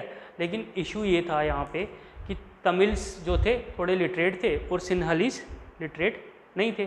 तमिल जितनी भी मिडिल क्लास जॉब थी सारी तमिल्स के पास थी, और सिन्हलीस कहीं ना कहीं निगलेक्टेड फील कर रहे थे कि इनके पास जॉब, ये नेटिव्स हैं लेकिन इनके पास जॉब्स भी नहीं है ना। सेम केस आजकल चल रहा है यूरोप में हो गया, या फिर यूएसए में हो गया। वहाँ पे भी आजकल यही पॉलिसीज़ चल रही हैं कि इंडियंस आके हमारी सारी जॉब्स ले रहे हैं, ठीक है। जितने भी इंडिया के अच्छे अच्छे इंजीनियर्स, डॉक्टर्स हैं, सारे यूएस, जर्मनी, फ्रांस वगैरह में उनको अच्छी जॉब्स ऑफर हो जाती हैं तो वो चले जाते हैं। और इंडिया की पॉपुलेशन तो इतनी है कि हमें कोई ज़्यादा खास फ़र्क पड़ता नहीं है ना। लेकिन वहाँ के नेटिव्स कहीं ना कहीं इससे फील करते हैं कि ये हमारी जॉब्स ले रहे हैं।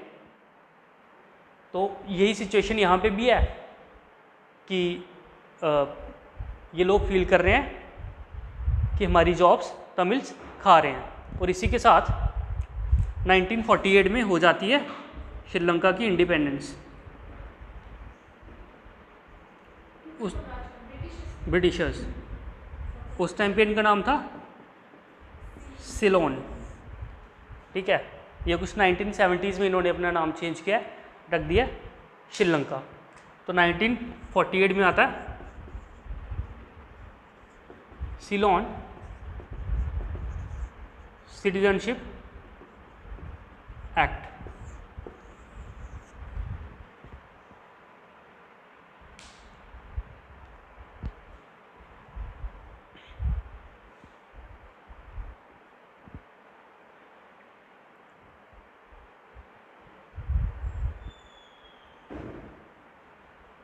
सिलोन सिटीजनशिप एक्ट 1948 में, इसमें ये सबसे पहले क्या करते हैं, ये तमिल्स को सिटीजनशिप ही प्रोवाइड नहीं करते कि तमिल्स सिटीजन्स ही नहीं है हमारे। तो मेनली बस जो बुद्धिस्ट कम्युनिटी है वहाँ की या सिन्हलीस कम्युनिटी है वो सिटीजन्स हैं, तमिल्स सिटीजन ही नहीं है। अब सिटीजन नहीं है तो फिर क्या क्या उनको राइट नहीं मिलेंगे? जॉब, वोटिंग राइट, ठीक है, प्रॉपर्टी राइट्स, ठीक है। इनडायरेक्टली एज अ रिफ्यूजी रहना पड़ेगा आपको। और इसके बाद थोड़े टाइम बाद एक और एक्ट आता है जिससे बुद्धिज्म को स्टेट रिलीजन कंक्लूड कर दिया जाता है, ठीक है। State religion, official religion of the, हाँ, official religion of the country, ठीक है। इंडिया का क्या ऑफिशियल रिलीजन? नहीं, कुछ भी नहीं है। हाँ, हमारे लोगों का रिलीजन है, स्टेट का कोई रिलीजन नहीं है।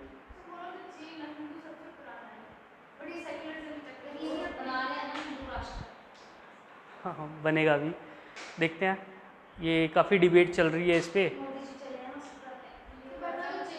हाँ, क्यों बनना चाहिए? चलो पहले इनका सुन लेते हैं, क्यों क्यों बनना चाहिए बताइए ना। हाँ और जो अपनी जैसे जो सऊदी अरेबिया है वो अपने उसको वहाँ पर जो लोग ज़्यादा क्वांटिटी में है वो मुसलमान, तो वो अपना वो करते हैं ना, हाँ, दिखाते हैं, तो हमें क्यों नहीं दिखा रहा? मतलब कोई दिखाए तो हमें भी दिखाना है ना, इसका ये मतलब है। लेकिन हमारे यहाँ पे तो मुस्लिम भी हैं, हमारे पास, हाँ, हमारे पास और काफ़ी रिलीजन है और उनकी पॉपुलेशन भी काफ़ी बड़े नंबर पे है, और वो भी यहाँ के नेटिव्स हैं। ऐसा नहीं है कि कोई बाहर से आए हैं। फॉर एग्जांपल सऊदी अरेबिया की आप बात करें, वहाँ पे जितने भी आउटसाइडर्स हैं वही हैं दूसरे रिलीजन के। हाँ, मतलब उनकी मेजॉरिटी पॉपुलेशन अपनी मुस्लिम है, लेकिन जो बाहर से हैं वो डिफरेंट रिलीजन के हो सकते हैं, तो उनकी पॉपुलेशन को कोई इशू नहीं है ना। लेकिन हमारी पॉपुलेशन ऑलमोस्ट 20% जो है वो बाकी डिफरेंट रिलीजन्स की है। फिर जो ये इंडिपेंडेंस से पहले जो वर्ष बना है उसके बाद ये बाहर से आए, ये सर इसके बारे में पढ़ना चाहिए, हिंदू एक सेकेंड, राष्ट्र, हाँ, ये सारी बात में आए ना, कोई ज़रूरत नहीं है। हाँ, हाँ उसके अकॉर्डिंग अगर देखा जाए तो होना चाहिए कि तूफान नहीं, आता है बाद में तो आए हैं हिंदू काफी कम होती है मतलब इस पे क्या इशू है कि बाद में कब आए, अभी हिंदुज़म का प्रॉपर जो है वो पीरियड भी फिक्स नहीं है, और ऑलमोस्ट हमने देखा 5th-6th सेंचुरी BC में ही बुद्धिज़्म और जैनिज़्म इमर्ज हो गया। इससे पहले ज़ोरास्ट्रिज्म जो भी बोलते हाँ हैं ये हाँ आया है ना हाँ ये आता है ना पेपर में कौन सा पहले आया है कौन सा बाद में आया है पहले हिंदू आया फिर बुद्धिज्म आया पहले पहले हिंदुज़म ही हिंदू था। आया फिर ज़ोरास्ट्रिज्म आया सनातन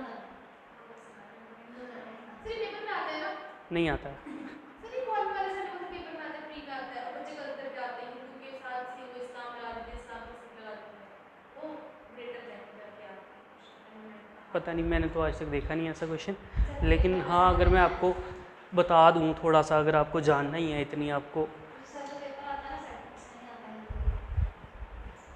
मैंने तो नहीं देखा आज तक। सबसे पहले तो हमारी अगर आप सोसाइटी से देखें तो हड़प्पन सिविलाइजेशन से स्टार्ट हुआ है ना, ऑलमोस्ट कुछ 2600 BC। तो इस टाइम पे कौन सा रिलीजन था कुछ पता नहीं है हड़प्पन्स का, ठीक है। कुछ लोग मानते हैं कि ये नहीं Hindu actual proto Shiva type का कुछ पूजा करते थे, हाँ शिवा टाइप की कुछ पूजा करते थे, लेकिन नेचर की भी वर्शिप करते थे। फॉर एग्जांपल एक सील मिली है, इसका नाम है पशुपति सील, ठीक है। और एक प्रीस्ट मिला है, बियर्ड प्रीस्ट, ठीक है। प्रीस्ट है या क्या है, अब लोग कैसे उसको प्रिडिक्ट करते हैं, वो तो बस एक स्टैचू टाइप मिला है। नहीं ऐसा नहीं है उसमें, नहीं वो नहीं है, वो खाली बियर्ड है उनकी, ठीक है। आधा सा स्टैचू है कुछ बियर्ड प्रीस्ट का, और एक बाथ मिला है, bath in the sense Kund type, ठीक है। कि वो क्या है, उसमें राजा नहाते थे या पंडित नहाते थे, कौन नहाते थे कुछ नहीं पता। हाँ तो इनडायरेक्टली जो हमारा है इसमें अभी तक, जो हमारा अभी तक डेवलप हुआ है परसेप्शन हड़प्पन्स के बारे में कि रिलीजन कौन सा है हमें नहीं पता, ठीक है। आप हिंदुइज्म से उसको कनेक्ट नहीं कर सकते। तो ऑलमोस्ट 1500 से 1000 BC, AD BC पता है ना आपको? हाँ, after death and before Christ, ठीक है ना। चार्ट से अगर आप समझें तो अगर ये 0 AD मान के चल लो इसको, ठीक है। इससे पहले जो भी होगा वो BC में होगा, ठीक है, और इसके बाद AD में। तो ये मान लो 1500 या 2600 ही आ गया हड़प्पन्स। इसके बाद 1500 से 1000 के बीच आगे ऋग्वेदा, ठीक है। और इसके बाद 1000 से 600 के बीच आ गए बाकी 3 वेद, जिसको हम लेटर वैदिक एज कहते हैं, ठीक है। और इसके बाद 600 के बाद ईरा स्टार्ट हो जाता है बुद्धिज़्म का। इसके बाद बुद्धिज़्म आ जाता है, जो मेजर रिलीजन है बुद्धिज़्म और जैनिज़्म।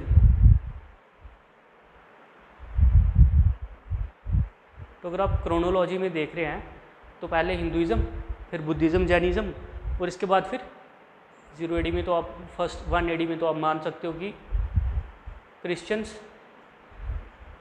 एंड ज़ोरोएस्ट्रियंस या फिर ज्यूज़, ठीक है। और इसके बाद आ जाता है अपना ऑलमोस्ट 7th AD में आता है, ऑलमोस्ट 616 के आसपास। थे तो अलग, लेकिन हिंदुज़्म की प्रॉपर्टीज़ ऐसी हैं कि हिंदुज़्म बहुत ज़्यादा ब्रॉड है। तो धीरे धीरे क्या हुआ कि अब बुद्धा को भी हम मानते हैं as an incarnation of Vishnu, ठीक है। काफ़ी लोग ये मानते हैं कि बुद्धा भी जो भगवान विष्णु के ही अवतार थे। अच्छा, बुद्धिज़्म में नहीं जा रहे, एक्चुअली क्या हो रहा है कि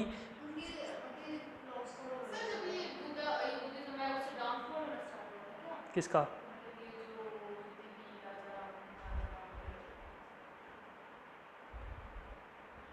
नहीं, डाउनफॉल तो नहीं कह सकते।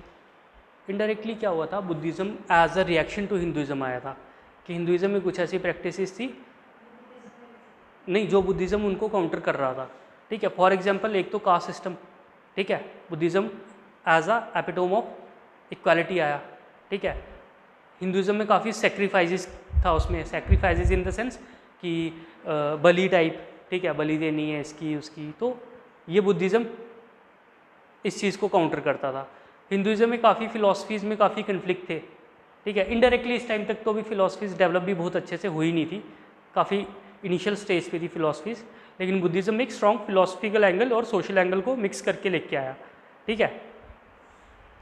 और फिर उसके बाद 616 में आया इस्लाम, है ना। 616, though it's not an exact date, मुझे भी प्रॉपर याद नहीं है, लेकिन 600 के आसपास ही आया हुआ इस्लाम। और इसके बाद फिर एक ही रिलीजन बचता मेजर, सिखिज़्म। हाँ, दोनों अलग रिलीजन है ना, कन्वर्टेड तो होंगे ही, लेकिन हाँ हाँ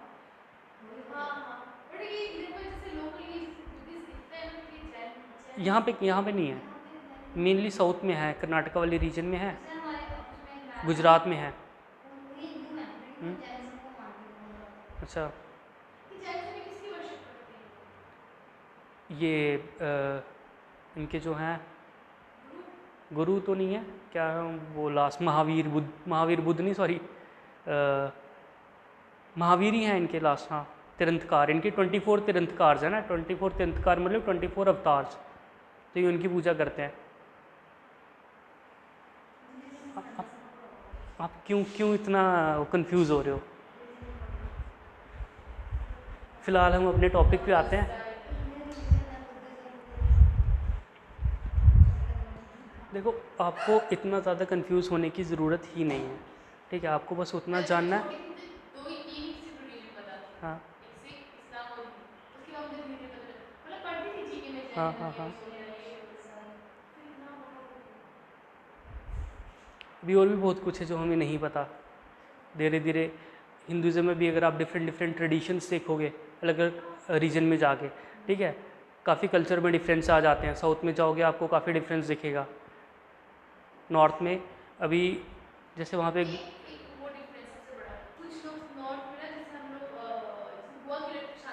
हाँ साउथ में करते हैं, हाँ आपके वाली साइड होती है, हाँ हाँ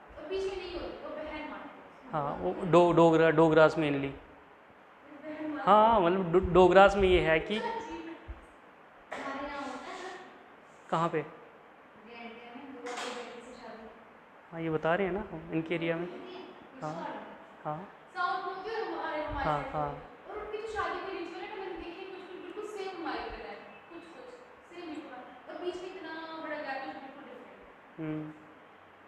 मतलब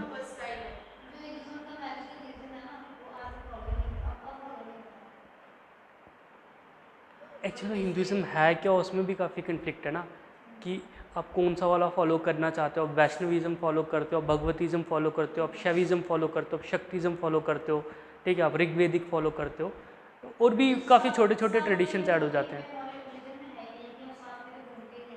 अच्छा, छोड़ो, चलो वापस आओ आप। हाँ, कहाँ पे थे हम? 1948 में सिटीजनशिप एक्ट आता है और जो हाँ हाँ स्टेट रिलीजन बना दिया बुद्धिज़्म को। और फिर इसके बाद आता है एक्ट सिन्हाला ओनली एक्ट।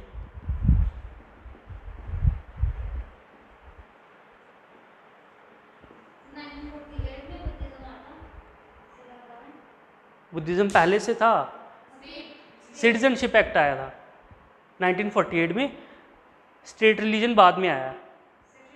हाँ,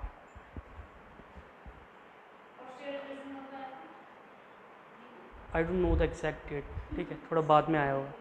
तो ये बस बिल्डअप है, ठीक है, ये इशू नहीं है, इशू 1980s में स्टार्ट होगा, बस आपको वहाँ तक ले जाने के लिए प्रोसेस है कि क्यों ऐसी सिचुएशन आई कि इतना बड़ा कन्फ्लिक्ट इरप्ट हो गया। सिन्हाला ओनली एक्ट, ये क्या है, इनडायरेक्टली ऑफिशियल लैंग्वेज एक्ट। इससे क्या होता है ऑफिशियल लैंग्वेज एक्ट से, कि सिन्हाला को ऑफिशियल लैंग्वेज डिक्लेयर कर दिया जाता है और इंग्लिश को भी रिमूव कर दिया जाता है, और तमिल तो थी ही नहीं, ठीक है। तो ऑफिशियल लैंग्वेज डिक्लेयर करने से क्या क्या इश्यूज़ होते हैं? लैंग्वेज से दो इश्यूज़, एक तो लाइवलीहुड और दूसरा कल्चर। ठीक है, कहीं ना कहीं आपके कल्चर पे अटैक, है ना, जब आपकी लैंग्वेज ही रिकॉग्नाइज नहीं की जा रही और मान लो आपको सिन्हालीस ही पढ़नी पड़ेगी, तो आप जो जिनको तमिल आती है तो वो कैसे जॉब्स लेंगे, है ना?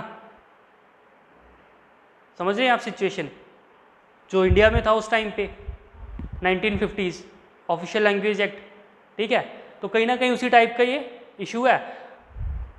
और सिन्हाला ओनली एक्ट के बाद तमिल और इंग्लिश दोनों ही रिमूव हो जाती, तमिल तो थी ही नहीं, इंग्लिश भी रिमूव हो जाती है as an official language. Sinhala रहती है। हाँ, बस सिन्हाला रहेगी। ठीक है, इसके बाद और अगर हम देखें इंदिरा और जयवर्धने पैक्ट,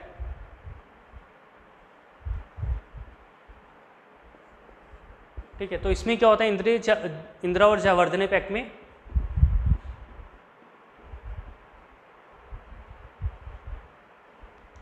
एक्चुअल में वहाँ पे एक सबस्टांशियल पॉपुलेशन है तमिल्स की और उन पे, हाँ, जयवर्धने, तो उसमें उन पे काफ़ी ज़्यादा एट्रोसिटीज़ हो रही हैं।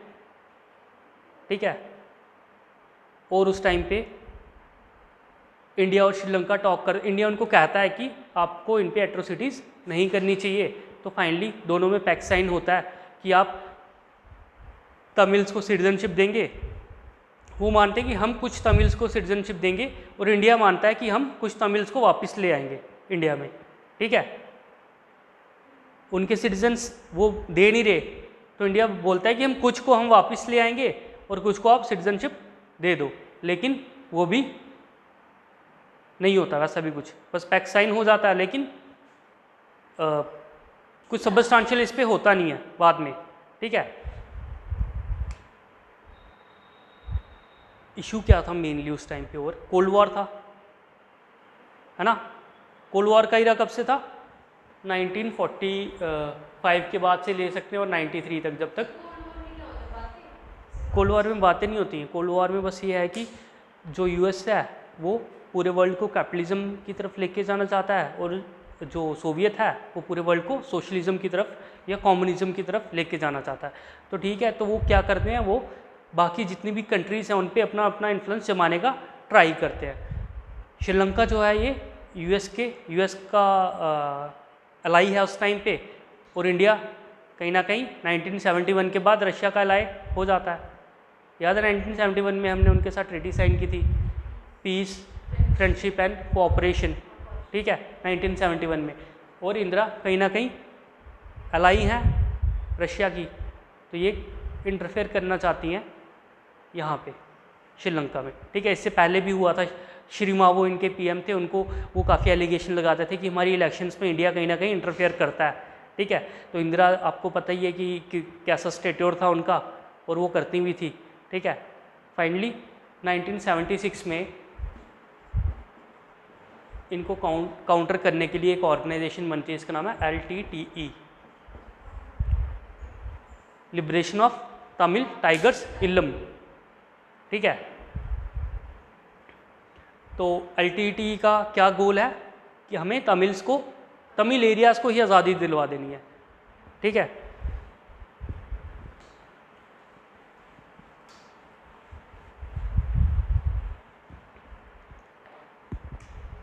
मान लो ये श्रीलंका है, यहाँ पे आ गया इंडिया, पुल नहीं है, वो आप कह रहे होंगे एडम्स ब्रिज या राम सेतु टाइप, है ना, वो है कहीं अंदर पानी में। ठीक है, फ़िलहाल हमें उस पर नहीं जाना, हम फिर कहीं गलत डिबेट में घुस जाएंगे। फ़िलहाल हमें अपने टॉपिक पे रुकना है। मान लो ये श्रीलंका का मैप है इस टाइप का ना, ये वाला एरिया जाफना। ठीक है, और तमिल्स की पॉपुलेशन मेनली इस पोर्शन में है, ये वाला। ठीक है, नॉर्थ और ईस्ट, यहाँ पे तमिल्स की पॉपुलेशन ज़्यादा है, और बाकी ये जितना भी बाकी वाला एरिया है ये सारे सिन्हलीस के पास है। तो फाइनली ये कहते हैं कि हमें इस एरिया को ही आज़ाद करवा देना है। ठीक है, हमें चाहिए आज़ादी, हम अपनी सरकार बनाएंगे।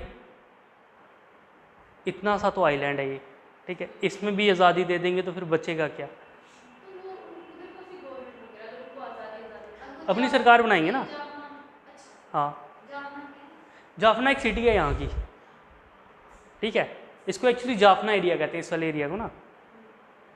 तो LTTE बनती है जिसका गोल ये होता है कि हमें इस एरिया को आज़ाद करवाना है, ठीक है। अब इंडिया क्यों बीच में इंटरफेयर करता है? इंडिया के दो रीज़न है इंटरफेयर करने के। एक तो पॉपुलेशन है तमिल, ठीक है, जो कनेक्ट करती है इस रीजन से तमिलनाडु, ठीक है। तो वहाँ पे तमिल्स पे कुछ भी होता है ये शोर मचाना शुरू कर देते हैं कि हमारे तमिल्स पे एट्रोसिटीज़ हो रही है, आप कुछ एक्शन क्यों नहीं लेते। और उस टाइम पे तमिल में दो पार्टीज और डेवलप हो रही थी, DMK और AIADMK। बहुत जगह आता है कि बहुत पुरानी पार्टी है। हाँ, ये है द्रविड़ मुन्नेरा कज़गाम कुछ इस टाइप का, ठीक है, जो भी है, ठीक है।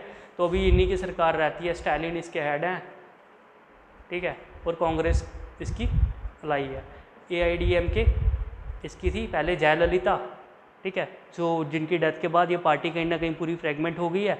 अब इसको कौन हेड करता है कौन नहीं करता, क्या चल रहा है, इनमें बहुत ज़्यादा इश्यूज़ हैं और ये कहीं ना कहीं अपनी पॉलिटिकल रेलेवेंस भी खो चुकी है तमिल वाले एरिया में। बीजेपी इनकी अलाई थी और फाइनली इनका अलायंस भी टूट चुका है, ठीक है, छोड़ो इसको।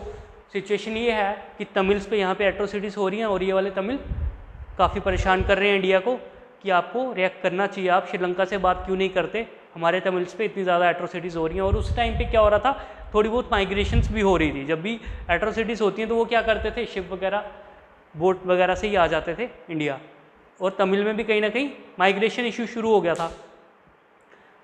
और LTT कहीं ना कहीं क्या कर रही है, ये एक मिलिटेंट ऑर्गेनाइजेशन टाइप से अपनी एक आर्मी डेवलप कर रही है कि अब हम वॉर लड़ेंगे इनके साथ। और इनकी टेक्निक्स क्या हैं, ये करते हैं गुरिल्ला वॉरफेयर।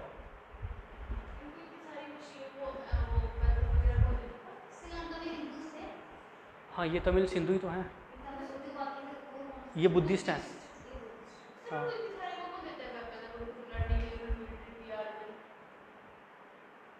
अनऑफिशियली तो यही है कि इंदिरा गांधी ने काफ़ी सपोर्ट किया अपने इनिशियल ईयर्स में कि श्रीलंका को काउंटर किया जा सके, इनका जो US का टिल्ट है उसको थोड़ा, या फिर वो चाहती थी कि वो अपना इन्फ्लुएंस जमाना, ठीक है। अब कोई भी PM इनका कुछ भी बोलेगा तो वो अपोज करती थी, ठीक है। तो LTTE को इनिशियल में सपोर्ट और ट्रेनिंग भी इवन इंडिया में मिली, ठीक है, और प्रभाकरन इनके हेड थे। तो LTT इशू काफ़ी ज़्यादा बड़ा हो जाता है। 1983 में LTT वाले कुछ 13 लोगों को मार देते हैं, इनके सोल्जर्स, ठीक है, श्रीलंकन सोल्जर्स को। और फिर शुरू हो जाता है होलोकास्ट। तो ऑलमोस्ट उसके बाद पूरे एरिया में प्रॉब्लम शुरू हो जाती है और जहाँ जहाँ पे तमिल मिलते हैं मारा जाता है। इंडिया में स्टार्ट हो जाती है माइग्रेशन, लोग भाग रहे हैं इंडिया की तरफ आ रहे हैं, तो काफ़ी ज़्यादा ह्यूज क्राइसिस डेवलप हो जाता है उस टाइम पे, ठीक है। अभी फाइनली 1985 आने के बाद राजीव गांधी कहते हैं कि मैं करूँगा तुम्हारा मैटर सॉल्व, ठीक है, और साइन करते हैं एकॉर्ड। इनडायरेक्टली 76 के बाद यहाँ पे पूरा इशू स्टार्ट हो गया है और छोटे मोटे दंगे वगैरह चलते रहते हैं। फॉर एग्जांपल जैसे कश्मीर में है, क्या चलता रहता है, अटैक्स होते ही रहते हैं आए दिन। तो यहाँ पे भी ऐसा ही था, तमिल्स क्या करते थे, अटैक करते थे। नहीं, अभी ये होगा श्रीलंका और इंडिया कट, ठीक है। तो फाइनली क्या होता है कि राजीव गांधी साइन करते हैं इनके साथ एकॉर्ड। इंडिया चाहता था कि ये स्ट्रांग हों, अगर मेनली क्या है, अगर इनको यहाँ पे अच्छे से अगर इंडिया इनको सिक्योर कर पाता है तो कहीं ना कहीं कांग्रेस यहाँ पे स्ट्रांग होगी, है ना, और तमिलनाडु में स्ट्रांग होगी तो अच्छे वोट्स आएंगे, अच्छी सीट्स आएंगी। तो इसके लिए ज़रूरी है। और यहाँ पे ऑलरेडी स्ट्रांग पार्टीज है, DMK IDMK, है ना। और इस टाइम पे कांग्रेस कहीं ना कहीं अपनी रेलेवेंस साउथ में लूज़ कर रही थी, तो कांग्रेस को अपनी रेलेवेंस को बचाने के लिए तमिल्स को प्रोटेक्ट करना पड़ेगा। लेकिन इंडिया कभी नहीं चाहता था कि ये डिवाइड हों, अलग हों, मतलब इनको अलग एरिया मिल जाए। क्यों? यहाँ पे मिल गई आज़ादी, तो फिर तमिल में भी स्टार्ट हो जाएगी सेसेशन मूवमेंट। वहाँ पे भी वो कहीं ना कहीं उनके अंदर एक हिडन डिमांड तो है अभी भी, उनको चाहिए तमिललैंड। ठीक है, ठीक है। इंडिया कभी नहीं चाहता था कि आज़ाद हों, लेकिन इंडिया चाहता था कि इनको राइट्स मिले। तो फाइनली श्रीलंका अकॉर्ड साइन किया जाता है 1987 में। श्रीलंका अकॉर्ड में क्या क्या टर्म्स होती हैं कि प्रभाकरण या फिर LTTE अपने वेपन्स को छोड़ देगी। नहीं छोड़ते ना, हाँ। ये प्रोवाइड करेंगे इनको राइट्स, सिटीजनशिप राइट, और फिर एक्स्ट्रा पावर्स, मतलब इनको इसके बाद आएगा 13A अमेंडमेंट एक्ट और ऑटोनमी। इनको बस अब सिटीजनशिप नहीं चाहिए, इनको ग्रेटर ऑटोनमी चाहिए। हम अपने एरिया में अपने तरीके से सरकार चलाएंगे। अपना राज तो अलग हो गया बहुत ज़्यादा कि डिफरेंट, ठीक है, लेकिन ऑटोनमी का इन द सेंस ये मतलब है कि आप बहुत ज़्यादा इंटरफेयर नहीं करोगे हमारे एरिया में। तो ये ऑटोनमी भी इनको मिलेगी। और अगर कुछ भी पंगा होता है तो इंडिया अपनी फोर्स भेजेगा और सपोर्ट करेगा इनकी आर्मी को इनके अगेंस्ट। इंडिया इनडायरेक्टली एक मीडिएटर है, और इंडिया ने गलती क्या की, दो लोग ये लड़ रहे हैं, आप फालतू में वहाँ से आके किसी और के इश्यू को अपना बना रहे हो, है ना। आप मीडिएटर हो, इन दोनों को पैक्ट साइन करवाओ। आप खुद क्यों पैक्ट साइन कर रहे हो? हाँ, मतलब इंडिया सपोर्ट करेगा इनको अगेंस्ट देम, ठीक है, समझ आ रहा है ना क्या है? हाँ हाँ, तो हुआ यही, प्रभाकरण को मतलब ये इंटरनल है न्यूज़ कि प्रभाकरण को बुलाया भाई राजीव गांधी, ठीक है, और राजीव गांधी ने कहा कि ऐसे ऐसे बात है, हम पीस पैक्ट साइन करने चाह रहे हैं। तो प्रभाकरण कहते कि हमें तो आज़ादी चाहिए। कहते तुम लो आज़ादी, बस मान जाओ पीस पैक्ट के लिए फॉर टाइम बीइंग, ठीक है, तो अभी कुछ मत करो, बड़ी मुश्किल से यहाँ तक पहुँचे हैं, अभी पीस पैक्ट साइन होने तो आपका क्या होगा देखेंगे बाद में, ठीक है, फिलहाल सपोर्ट करो पीस पैक्ट को, बहुत ज़रूरी है हमारे लिए, हमारे इंटरनेशनल स्टेट्योर के लिए। तो फाइनली वो मान जाते हैं, लेकिन वो शाम को उनका मूड चेंज हो जाता है, उनको लगता है कि यार ये तो कुछ ट्रैप लग रहा है मेरे को इंडिया का और श्रीलंका का, मुझे फंसाने के लिए।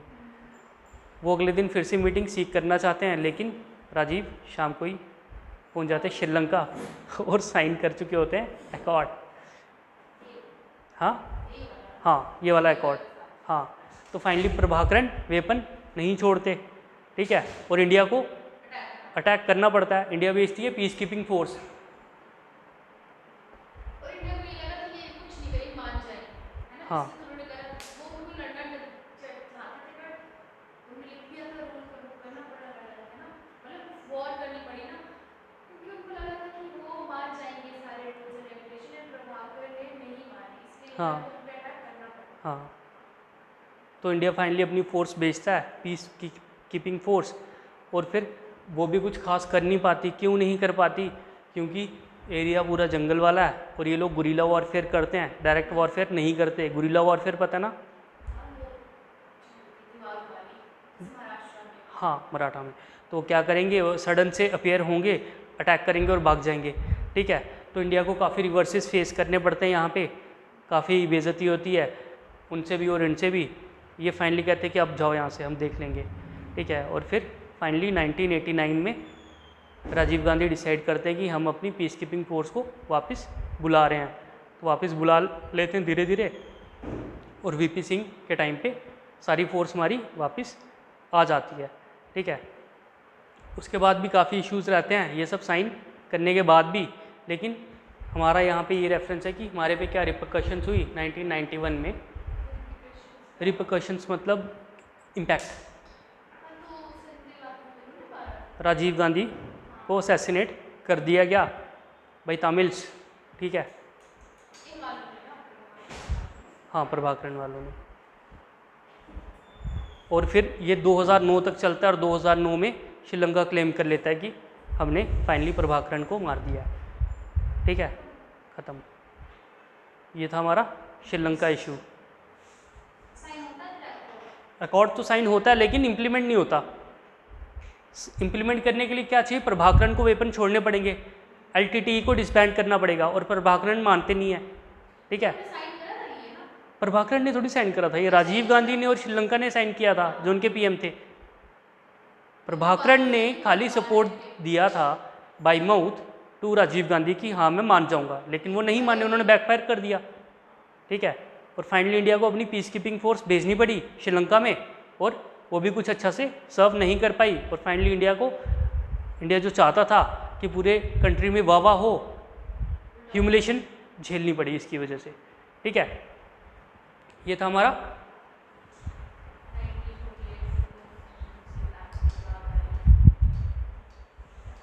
श्रीलंका इशू। लिखिए इसमें Sri Lanka civil war.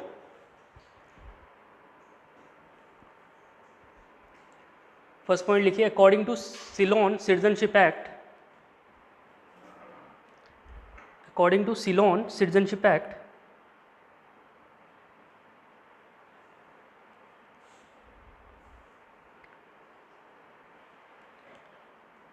Tamils were denied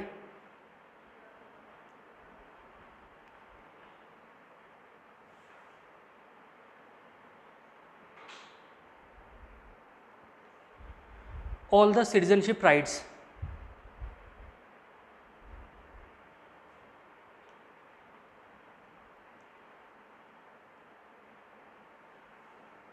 next लिखिए Sinhala only act, only act,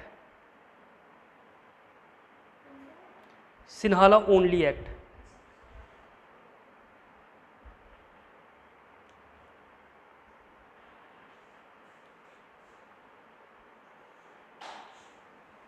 This act replaces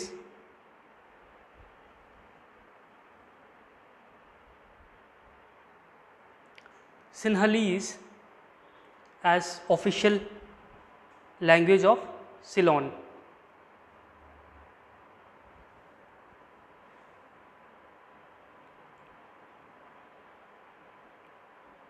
next point लिखिए, Buddhism was declared as the state religion.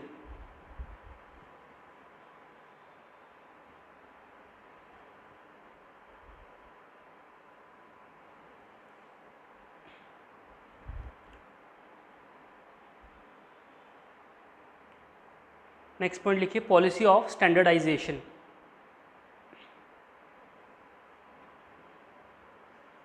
Policy of standardisation 1976। It's a type of reservation, हाँ इसी में लिखिए आगे, it's a type of reservation for Sinhalese in education institutions and government jobs.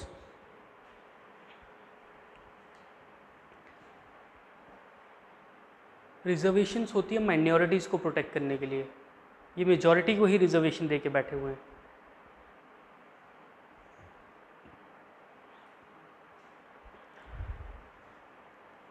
क्या था इसमें कि मान लो 1% ऑफ सीट बस जनरल्स के लिए ही फिक्स होंगी। फॉर एग्जांपल अगर इनकी 90% पॉपुलेशन है तो 90% सीट्स तो हमारी हैं ही, कम से कम उसमें तो हम ही जाएंगे।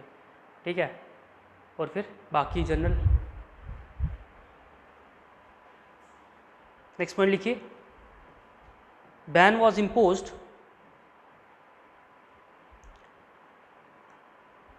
On the import of Tamil literature. Tamil literature के आने पे भी बैन लगा दिया गया कि कोई तमिल लिटरेचर यहाँ पे इंपोर्ट नहीं किया जाएगा। नेक्स्ट लिखिए, emergence of LTTE 1976 as a self styled 76 as a self styled national freedom movement of the people, freedom movement of the people of Tamil Eelam. आज पहली क्लास नहीं थी क्या? कि वो बहुत बड़ी है, ऐसा बहुत बड़ी होती है। वो कर रिप्लेस करती है, तो मैं कभी कभार मैं नहीं कर जाती हूँ। अच्छा, of the people of Tamil Eelam, EELAM, Tamil मतलब वर्ड है फॉर डिफरेंट नेशन, इस टाइप का कुछ। हाँ, EELAM। नेक्स्ट पैराग्राफ में लिखे, however the precipitating factor for civil war was Operation Liberation,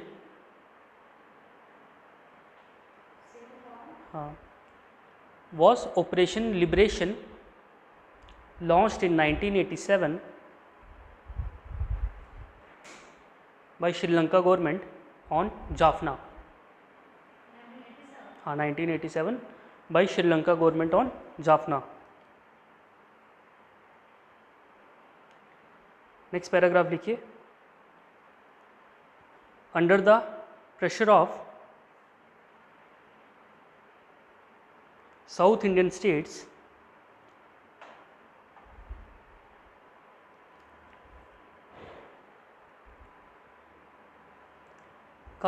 Indian government started providing all the necessities to the people in Jaffna. All the necessities to the people in Jaffna. तो actual में हुआ क्या था operation liberation में, कि forces ने क्या किया, श्रीलंकन फोर्सेस ने पूरा अटैक कर दिया एरिया पे LTTE के मिलिटेंट्स को ढूंढने के लिए। उसकी वजह से क्या हो गया, और नेवल ब्लॉकेड भी लगा दिया कि तमिल एरिया में कोई भी सप्लाई नहीं जाएगी।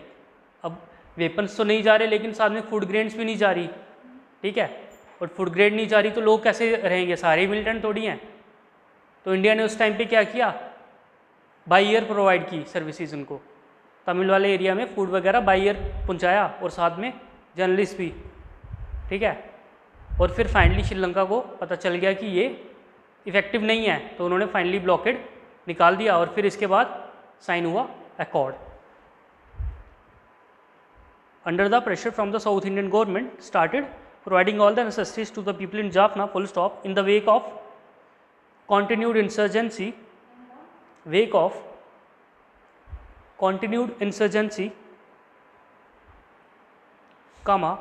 Jayawardene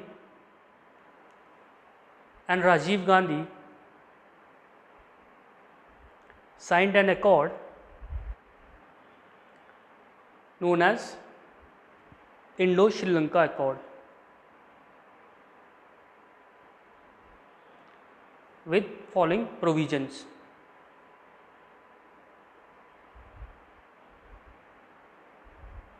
लिखिए first provision, northern and eastern province of Sri Lanka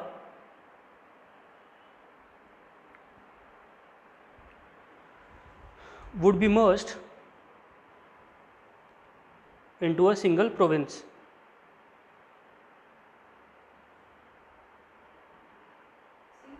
हाँ, into a single province.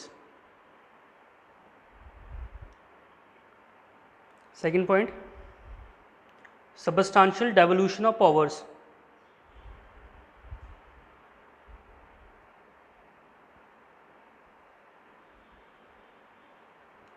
Substantial devolution of powers. Third point, हाँ, डेवोल्यूशन। डेवोल्यूशन का क्या मतलब है, डिवॉल्व कर देना ऊपर से नीचे, पावर उनके पास चली जाएंगी सबस्टांशियल अमाउंट में। फॉर एग्जांपल इंडिया ने कहाँ पे डिवॉल्व किए, अपने थर्ड टायर ऑफ गवर्नमेंट में, है ना। पंचायत में कितनी ज़्यादा पावर्स दे दी हैं, कितने ज़्यादा फंड्स जाते हैं वहाँ पे, और उनको पावर्स भी है कि वो टैक्सेस भी इम्पोज कर सकते हैं अगर वो करना चाहें तो इनडायरेक्टली उनको भी काफ़ी ज़्यादा पावर्स मिल गई, अपनी वो लोकल गवर्नमेंट्स बना सकते हैं और अपने अकॉर्डिंग रूल कर सकते हैं। मिली नहीं, अकॉर्ड में कहा गया कि मिलेंगी। Third point, LTTE would be dissolved and arms will be surrendered.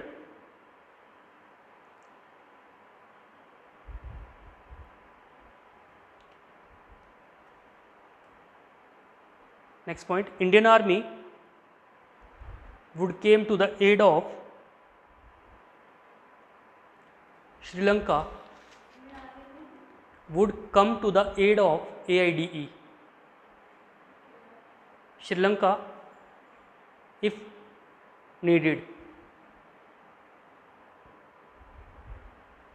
Next paragraph में लिखिए हाउएवर, हाँ ये इसके प्रोविजंस थे, हाँ however the accord failed as LTTE refused to surrender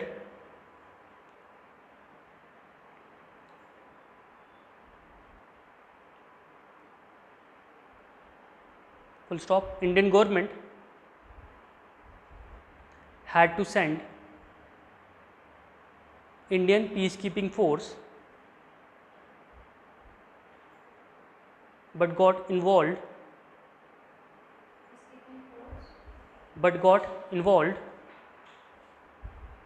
in a messy situation as they were fighting against the millions.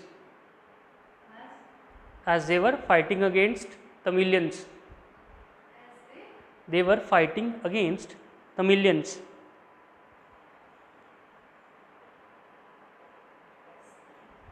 Full stop. Later, IPKF was withdrawn. KF, Indian Peacekeeping Force. IPKF was withdrawn in a phased manner, and LTTE assassinated Rajiv in 1991. इसके बाद क्या हुआ, कैसे finally LTTE ख़त्म हुई, वो हम IR में देखेंगे. 91